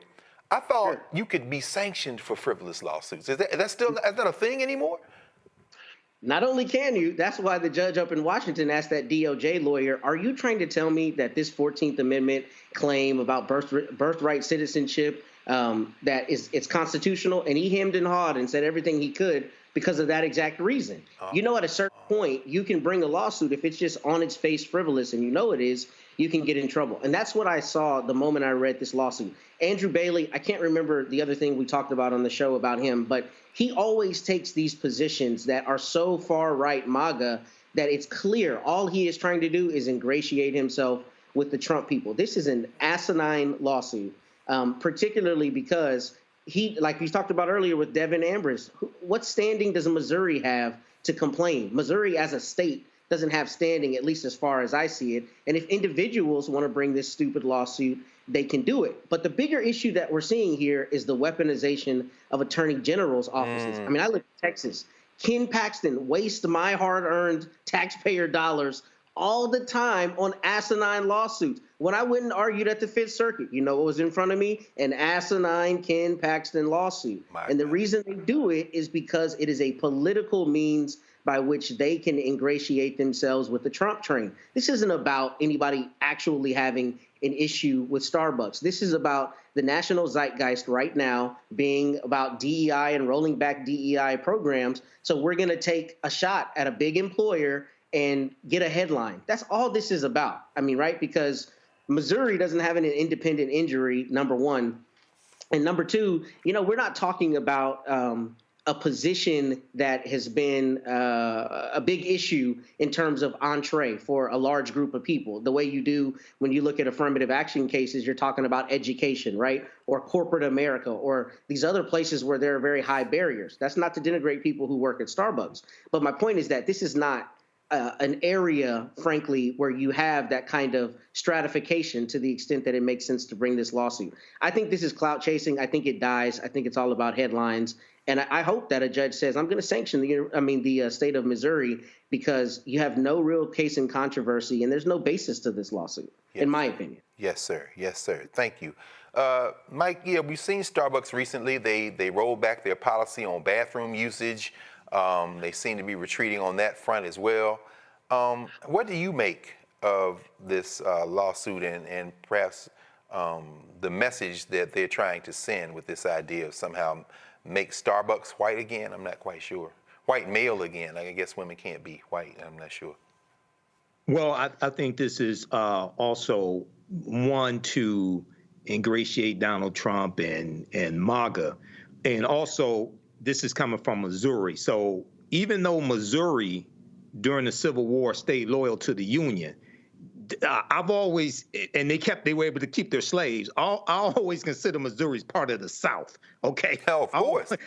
Yeah, they have a Confederate mindset in Missouri. Even though they did stay loyal to the Union, they still have a Confederate mindset. So when we look at this, there's always been the attempt to continue to attack one corporation to scare off other corporations from diversity, equity, and inclusion programs, okay?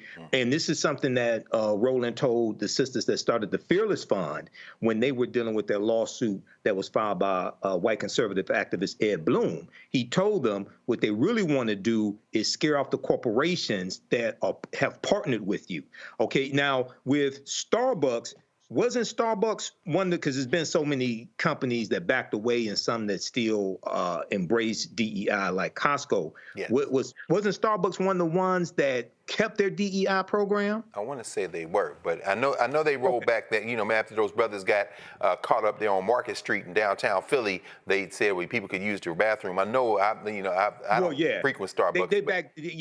They made the restrooms public. They made the restrooms public. But they rolled that back recently. I mean, that's that. I think so. Yeah. But I think they still embrace their I think so as well. Program, so to say, which is why they're being sued. Yeah. Now, also remember Pam Bondi, who I like to call Pam Blondie, the new Attorney General, looks like she's right off of Fox News.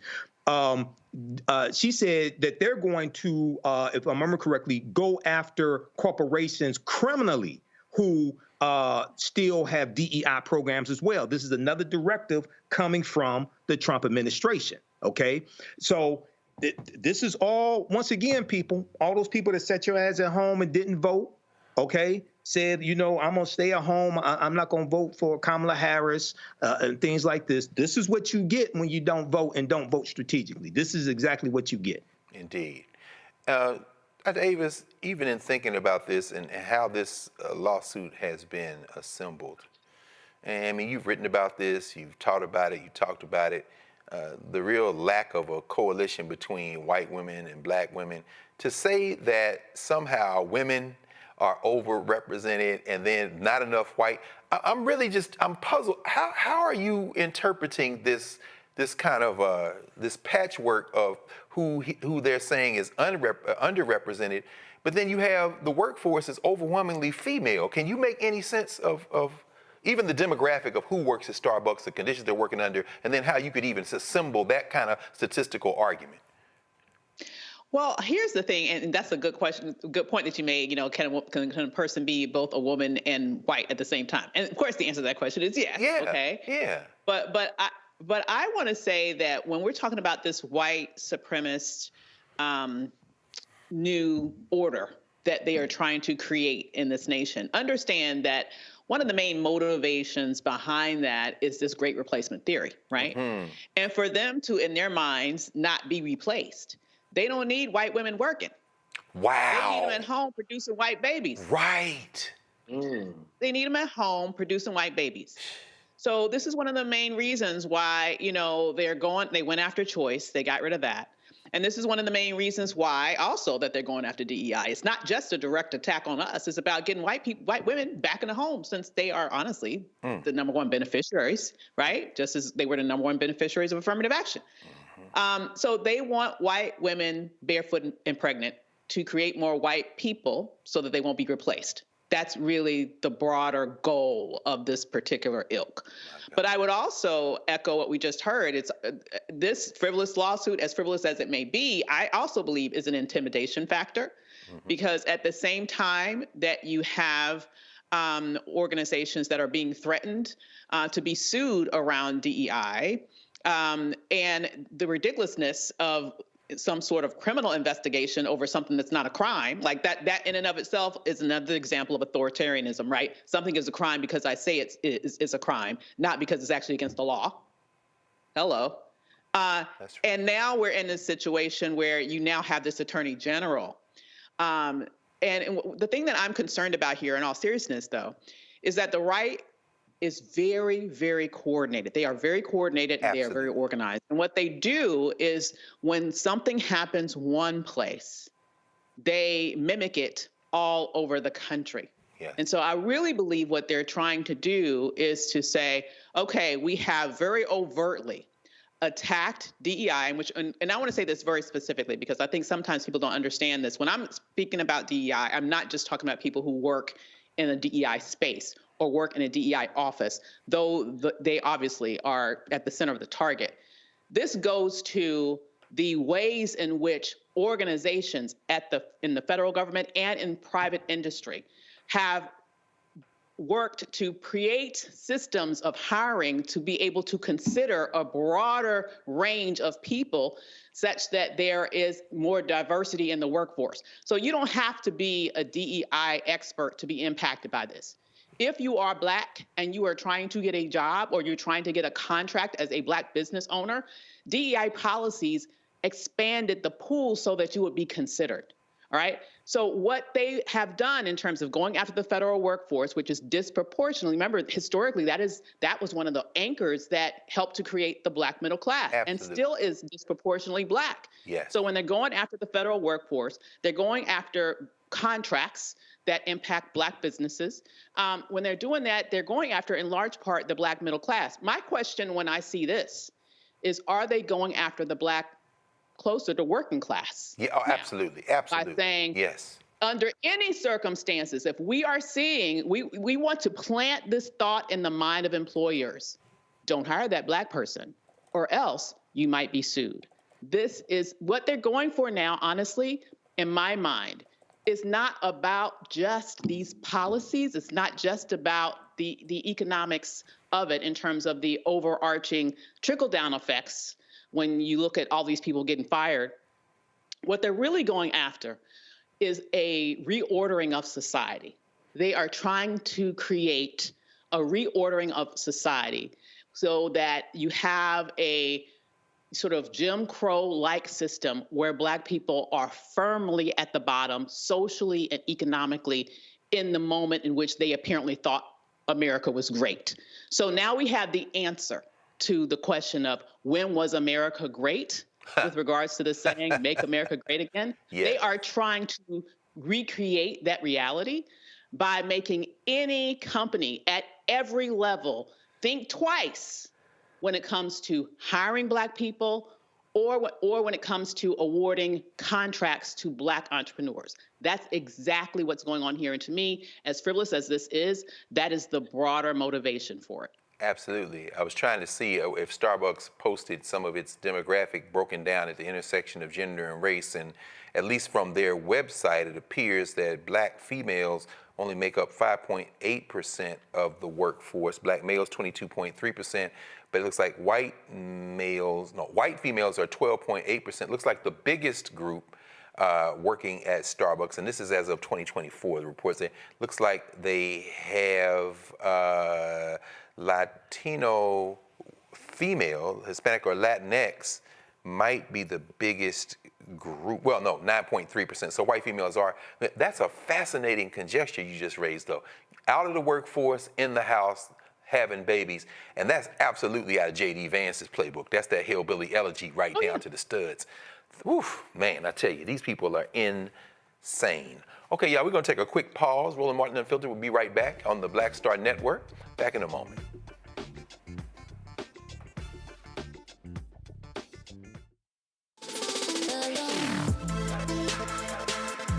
Hey y'all, welcome to The Other Side of Change, only on the Black Star Network and hosted by myself, Rhea Baker, and my good sis, Jamira Burley.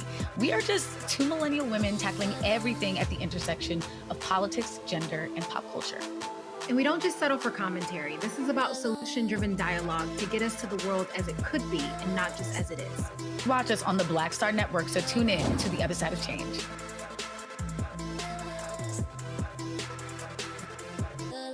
How you doing? My name is Mark Curry, and you're watching Roland Martin Unfiltered. Deep into it, like pasteurized milk without the 2%. We getting deep. You want to turn that shit off? We're doing an interview, motherfucker.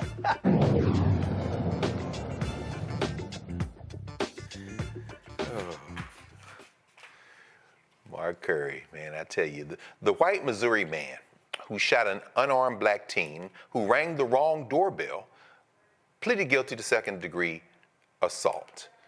84-year-old Andrew Lester was scheduled to stand trial next week on charges of first-degree assault and armed criminal action for the April 13th, 2023 shooting of the then 16-year-old Ralph Yarl. Yarl survived the incident, thank the ancestors, and has since graduated from high school.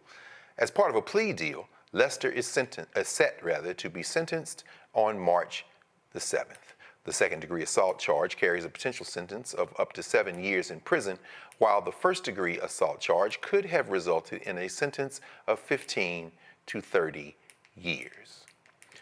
A Black Maryland man who spent nearly 30 years in prison for a crime he did not commit is now free. James Langhorne was arrested in November 1996 for the murder of Lawrence Jones. His conviction stemmed from the testimony of a jailhouse informant who was trying to avoid a 10-year sentence by identifying Langhorne as the perpetrator. This led to Langhorne being convicted of first-degree murder and receiving a sentence of life in prison plus 20 additional years. Officials noted that there were no witnesses to the murder and no valuable physical evidence was recovered from the scene. In February 2019, Langhorne requested a review of his case from the Conviction Integrity Program of the Office of the State Attorney for Baltimore City. After a 5-year investigation, the state concluded that Langhorne had been wrongfully convicted. Dr. Avis, what in the world? People call this the criminal justice system, but there's obviously a different name for it when it comes to black folk. Justice delayed, justice denied. At least he is out, and then this guy, shot this brother. He's going to be sentenced, took the plea deal. Sort this out for us. In your opinion, what can we make of these two cases? When you hear these stories? Well, it just shows you that justice is not blind in America. I will say, though, it warmed my heart to see the warm hug that he was receiving upon his release. And it shows you that in spite of all that we face, you can't break our spirit. You can't break our bonds. You can't break our love for one another. I think that's absolutely beautiful. And I'm so happy that he has finally found justice. I am hopeful that hopefully once we get past this very, very disturbing moment that we are experiencing right now, that we will no longer be hoodwinked into sitting home because, we do have a modicum of power in this space that we are not exercising fully. I mean, you have to be a registered voter in order to sit on a jury. Yes. Yeah. We have the power to elect in many states, in many spaces, the prosecutors, right? Judges even. And so even though we understand that there is bias built in the system, we need to do everything that we can do. We can't do all the things. We can't control bias, but there is more that we can do in order to increase the level of justice that we have access to, so that hopefully moving forward, there'll be less innocent people spending nearly 3 decades in prison before they can get out to spend time with their loved ones. Absolutely. Absolutely. Thank you, Doc. Brother Matt, and we go from you arguing before the Fifth Circuit Court of Appeals, and God knows that court is a piece of work. So, hats off to you for that alone, and the kind of bird's eye constitutional law arguments being made, and you waging those wars, to the very real living and dying of clients that you see, people who are on the front lines, who are right where the rubber meets the road, particularly when you start talking about the police. What do you make of these two cases, brother? So first, with the case involving the young brother, Ralph Yarl, I'm hoping he actually gets prison time, because I always thought this was a complete BS self-defense case. I've defended hundreds of people in very serious cases, and, he's on the other side of his door. This is a child. I mean, there's no evidence that he was in any way harming this man. So the fact that he pled to a second degree assault rather than first degree, that's common. That happens all the time, where somebody's going to take responsibility, so the prosecutors give them a lesser. But what you see he's already doing is angling for either probation or some kind of, home arrest rather than going to prison. And I think that this case is emblematic of those situations that are so clearly on their face, racially motivated, discriminatory, but because of some external thing, i.e. here, this guy being as old as he is, they may take it easier on him. And I think there needs to be an example made in this case particularly, because this kid was on the wrong street and very obviously not menacing this man, and he was shot. And I'm hoping that this guy actually gets prison time. But I am happy that there was a guilty plea and we don't have some trial where he was able to actually beat it, because as much as I think we need to allow people to have their constitutional rights, and I fight vigorously if I represent you, I also want there to be justice for a victim like this young kid, because I got young sons that, could go to their friend's house one day, or what they think is their friend's house, and the idea that somebody could shoot them because they look at them a certain way is a very scary thing, meaning the homeowner looks at them as a threat when they're very obviously not a threat is a scary thing. So I'm glad there was some accountability. As to the second case, these are always bittersweet to me.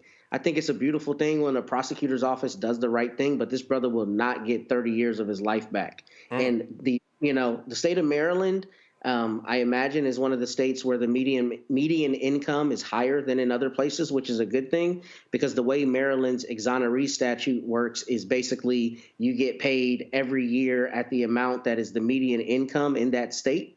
And I think the first payment is, whatever that number is, and then the rest of the payments are over like a 6-year period, but you get paid for every year that you were incarcerated. So this brother will get paid, hopefully, significant money. The problem is that money is not his life, and no amount of money will give him the 30 years that he lost, especially in this horrible case. If you read the specifics on this case, he wasn't even arrested until like 10 years later on a jailhouse informant's testimony when he was trying to get a lower sentence. And it was just a very weak case to begin with. So I'm glad there's some accountability, and I'm glad there's some modicum of justice. But, life is invaluable, and he will never get those 30 years back. And I'm glad that he's out now, but I wish that this had never happened to him, because money cannot supplant the lifetime he lost. Absolutely. Absolutely. And we know that of the many, many, many who watch Black Star Network and who watch Roland Martin Unfiltered, there are a lot of folks who are not Black who watch. And I'm glad you mentioned that, Matt, because, of course, this being All-Star Weekend, it was All-Star Weekend 13 years ago that Trayvon Martin went out to get a little something to drink and iced tea and some Skittles, and never made it back to his father's place. So, yeah, man, that's a real situation. Brother Mike, any thoughts on these two cases in the context? I know, as a historian, you often put these things in the long view of anti-Black violence in this country and the war on Black folk by quote-unquote law enforcement. Any thoughts on these two cases? Well, yeah, in the first case with Andrew Lester, who shot Ralph Yarl, if I remember correctly, Andrew Lester's grandson came out back after this happened. Andrew Lester's grandson was interviewed and talked about how his grandfather watched Fox News a lot. And here, just because you're scared does not mean you can use lethal force. Just because you're scared does not mean that the other person is a threat. Just because you're startled does not mean the other person is a threat. So I hope he goes to prison also. I agree with Matt. And I know some people may say, well, he's an old man. Well, he was an old man when he shot Ralph Yarl. So I don't have sympathy for old men that do stupid things like this, that shoot him. He should go to prison. Now, may not be 7 years, maybe 5 years, maybe 2 years, what have you. In the other case of Brother Langhorne, we know historically the death penalty has been disproportionately used against African Americans. This is why I'm against the death penalty. So I'm glad this brother is alive. I don't know if he's in the state. He's in Maryland. I don't know if they have the death penalty in Maryland. I'm not sure. But this is why, because what we find out is that a lot of people on death row, a lot of times African Americans on death row, we find out that years later, some of them were found not guilty because evidence is surfaced, DNA evidence, things like this. So, that's why I'm against the death penalty. So I'm glad this brother gets a modicum of justice here. Yes, sir. But this is also why we got to have responsible prosecutors and police officers as well. Right. That's right. So things like this, mistakes like this don't happen. Yes, sir. Yes, sir. Absolutely. Thank you, Mike. We're going to take a quick break, and when we come back, we'll be joined by the president of the Association for the Study of African American Life and History, because this is Black History Month. So we'll be right back at Roland Martin Unfiltered here on the Black Star Network.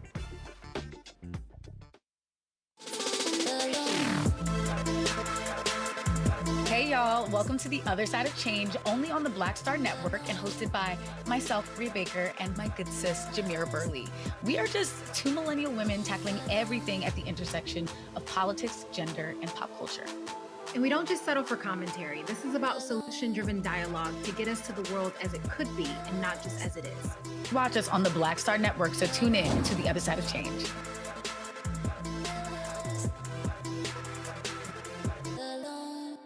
is John Murray, the executive producer of the new Sherry Shepherd Talk Show. You're watching Roland Martin Unfiltered.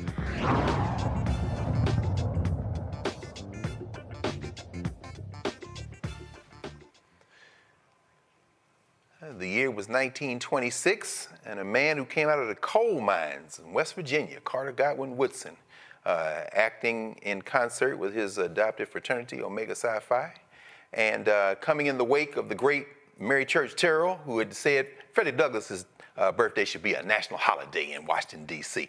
Woodson picked up on that vibe and, of course, said that the second week in February should be Negro History Week. And all these years later, we are joined during Black History Month by the 30th president of the Association for the Study Association for the Study of African American Life and History, the 8th woman to hold that title. And Dr. Whitehead, I believe that Mary McLeod Bethune president before. I know she was president when Woodson made transition, but we are really honored to be joined tonight by Dr. Carsonia, or Kay, Wise Whitehead, who is a professor of communication and African American studies at Loyola University, Maryland. You might be coming from class now, Prof. I know how you hard-working professors are. You know, y'all be going to class. Founding executive director of the Carson Institute for Race, Peace, and Social Justice. Award-winning radio show host, if y'all have ever heard on WEAA, Today with Kay, that's 88.9 FM.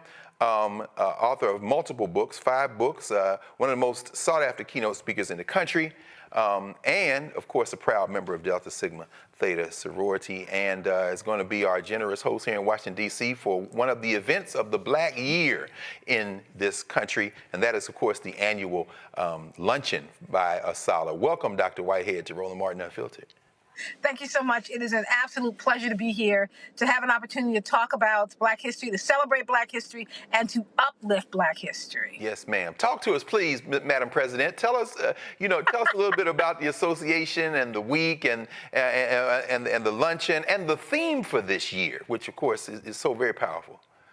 Thank you so much. Well, I want to go back a little bit to 1926, when Dr. Carter G. Woodson, as you said, we needed to have some time set aside to talk about Black history and to make sure our children are learning about it. I'm a pastor's kid, so I'm in the old-fashioned world of you got to write history across their forehead. When they wake up in the morning, when they go to bed at night, we need to keep reminding our young people of who we are, who they are, and who we are destined to become. Dr. Carter G. Woodson said, look, the Black folks are already celebrating Lincoln's birthday on the 12th of February, and now they're celebrating Frederick Douglass's self-selected birthday on the 14th. Let's use that week for Negro History Week. By the 1960s, it became Black History Week, and then in 1976, pushed forward by the members of Omega Psi Phi fraternity and other college students, it became Black History Month, with President Gerald Ford being the first president to proclaim it. This year, our theme is African Americans and labor. Now, every time we choose a theme, sometimes 2 to 3 years in advance, sometimes it lands up perfectly in line with where we are as a nation. And if nothing else, this year, we need to remind people, while there's an intentional erasure being done of Black folks and other people of color, that Black people help to build this country. It is our visible labor, whether it's running a corporation, whether it's running to run the White House, whether it's driving buses and stocking shelves, and our invisible labor. That's the emotional labor of raising our children, taking care of elderly parents.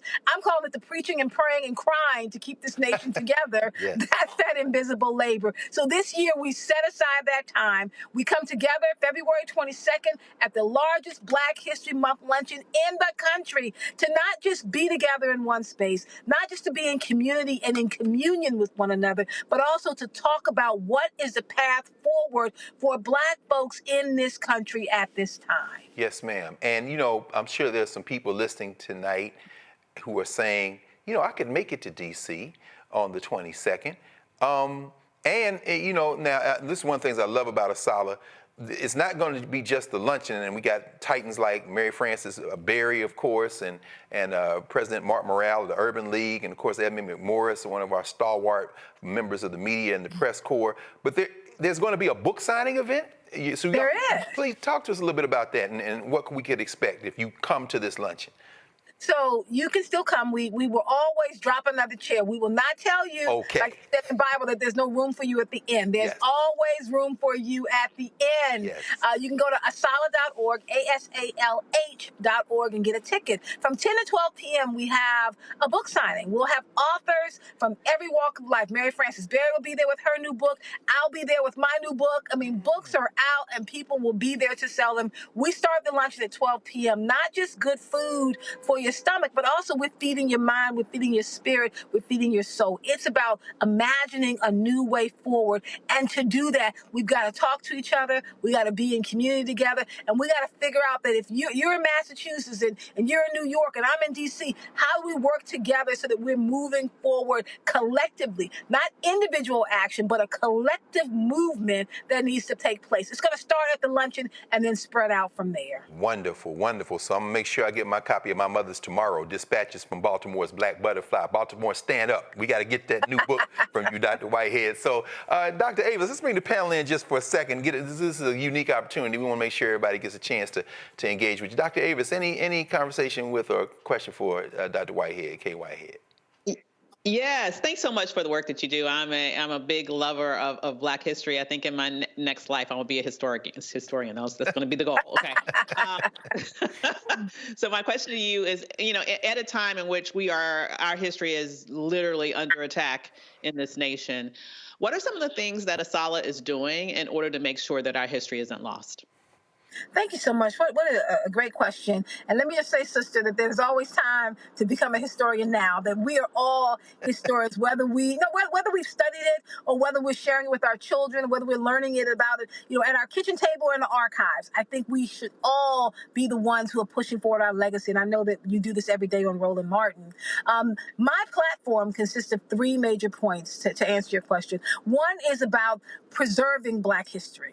And I'm making the argument, as Timothy Snyder does in his book on tyranny, where he says, find an institution you believe in and you defend it with everything you have. I'm telling people that institution at this moment is ASALH. Defend ASALH with everything you have, not just with your thoughts and prayers, although we appreciate those, but with your money as well. Like, you've got to be able to defend to make sure that we can continue to do the work. I tell people, give your tithes to the church, give your offerings to ASALH, because we have to make sure that we can continue to do the work. Second is to promote Black history. I tell people that everybody has a platform, even if only one person is watching. Use every platform you have to tell the truth about who we are. Lies are being told about Black folks in this country at this moment. We have to be as quick as possible to tell the truth. We know that a lie will be halfway around the world before the truth even puts their shoes on. We got to be quicker than that. We got to tell our story all the time. And if we're preserving Black history and we're promoting Black history, well, then we're protecting Black history. And in the protection of Black history is thinking about the work that ASALH is doing around freedom schools. We are saying we need to have a school in every community in this country, a free school for our community where we're teaching about our history. We do it in the basements. We do it in the church yard. We do it at our kitchen table. We are protecting, preserving, and promoting Black history every opportunity that we get. Thank you, Dr. Kay, and thank you, Dr. Avis. Let's get something from Brother Matt. Brother Matt, any questions, comments for Dr. Whitehead? Yeah, I'll keep it short. I'll say we're both PKs, but only one of us is qualified to be a preacher, and that's you, not me. But, Dr. Whitehead, my question for you is real quick. We're watching, obviously, the erosion of the teaching of Black history in public schools. Does ASALH have any kind of literature or any program that it has for young people to help supplant what is being lost, which was already little, but is now nil? Any guidance you have on that, I'd appreciate. Thank you so much. I really appreciate that question. We have two publications. One is our Journal of African American Life and History, JA, which is for academics, for professors, where it's all the research about what's going on in our community. The other one that speaks directly to your question is our Black History Bulletin. Dr. Carter G. Woodson wanted to make sure that teachers and parents have a resource they could use to always teach their children about what's happening. In our Black History Bulletin, we have lesson plans for teachers. We have resources for parents. You can take that and you can take it right into your home and you can start teaching wherever you are. You couple the Black History Bulletin with our freedom schools, and there will always be environments where teaching is going on. We're asking people to join with us to connect with our local branches, because ASALA is a national organization, but we have local branches. There are branches in cities around the country. Find the ASALA branch in your community, join with them, and then you can connect and get the resources. Thank you, Madam President. And finally, our brother Michael Imhotep, a long-time historian and a long-time supporter of ASALA. Brother Imhotep, any questions for Dr. Whitehead? Hey, Dr. K, this is Michael Imhotep of the African History Network show. Yes, we know that there has been an annual theme for Black History Month, African American History Month, going back to 1928. And that theme helps to give purpose. Some of the themes have dealt with the continent of Africa. And we also know that Dr. Woodson did extensive research on Africa, and his last 3 articles dealt with ancient Egypt. Can you talk about the importance of having an annual theme, knowing what it is, and how to incorporate that annual theme into celebrations that people have for Black History Month, please?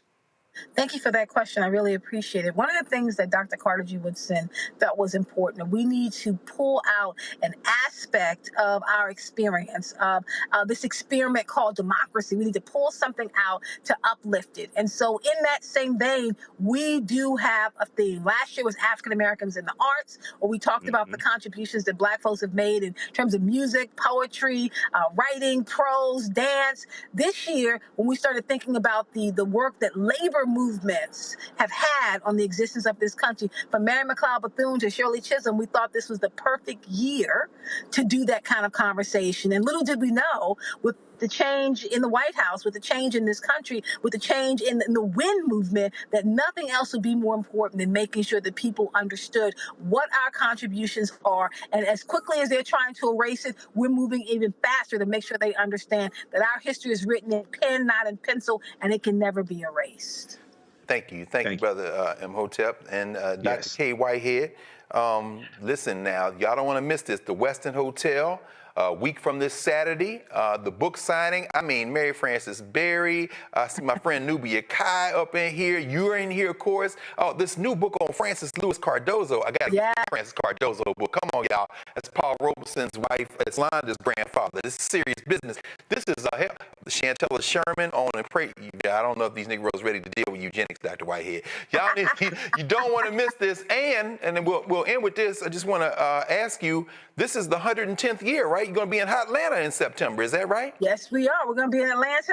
We are excited about going down to where some people call the Mecca. When you talk about the Mecca Black universities, down there with Spelman, down there with Morehouse, Clark, Atlanta. But we will be in Atlanta in September. I tell people, start with the Black History Month Luncheon, then get a membership to ASALA, then come to Freedom Schools, and then meet us at the conference. It's a whole year experience. It's Black History 365 or 366. It is always being taught through ASALA.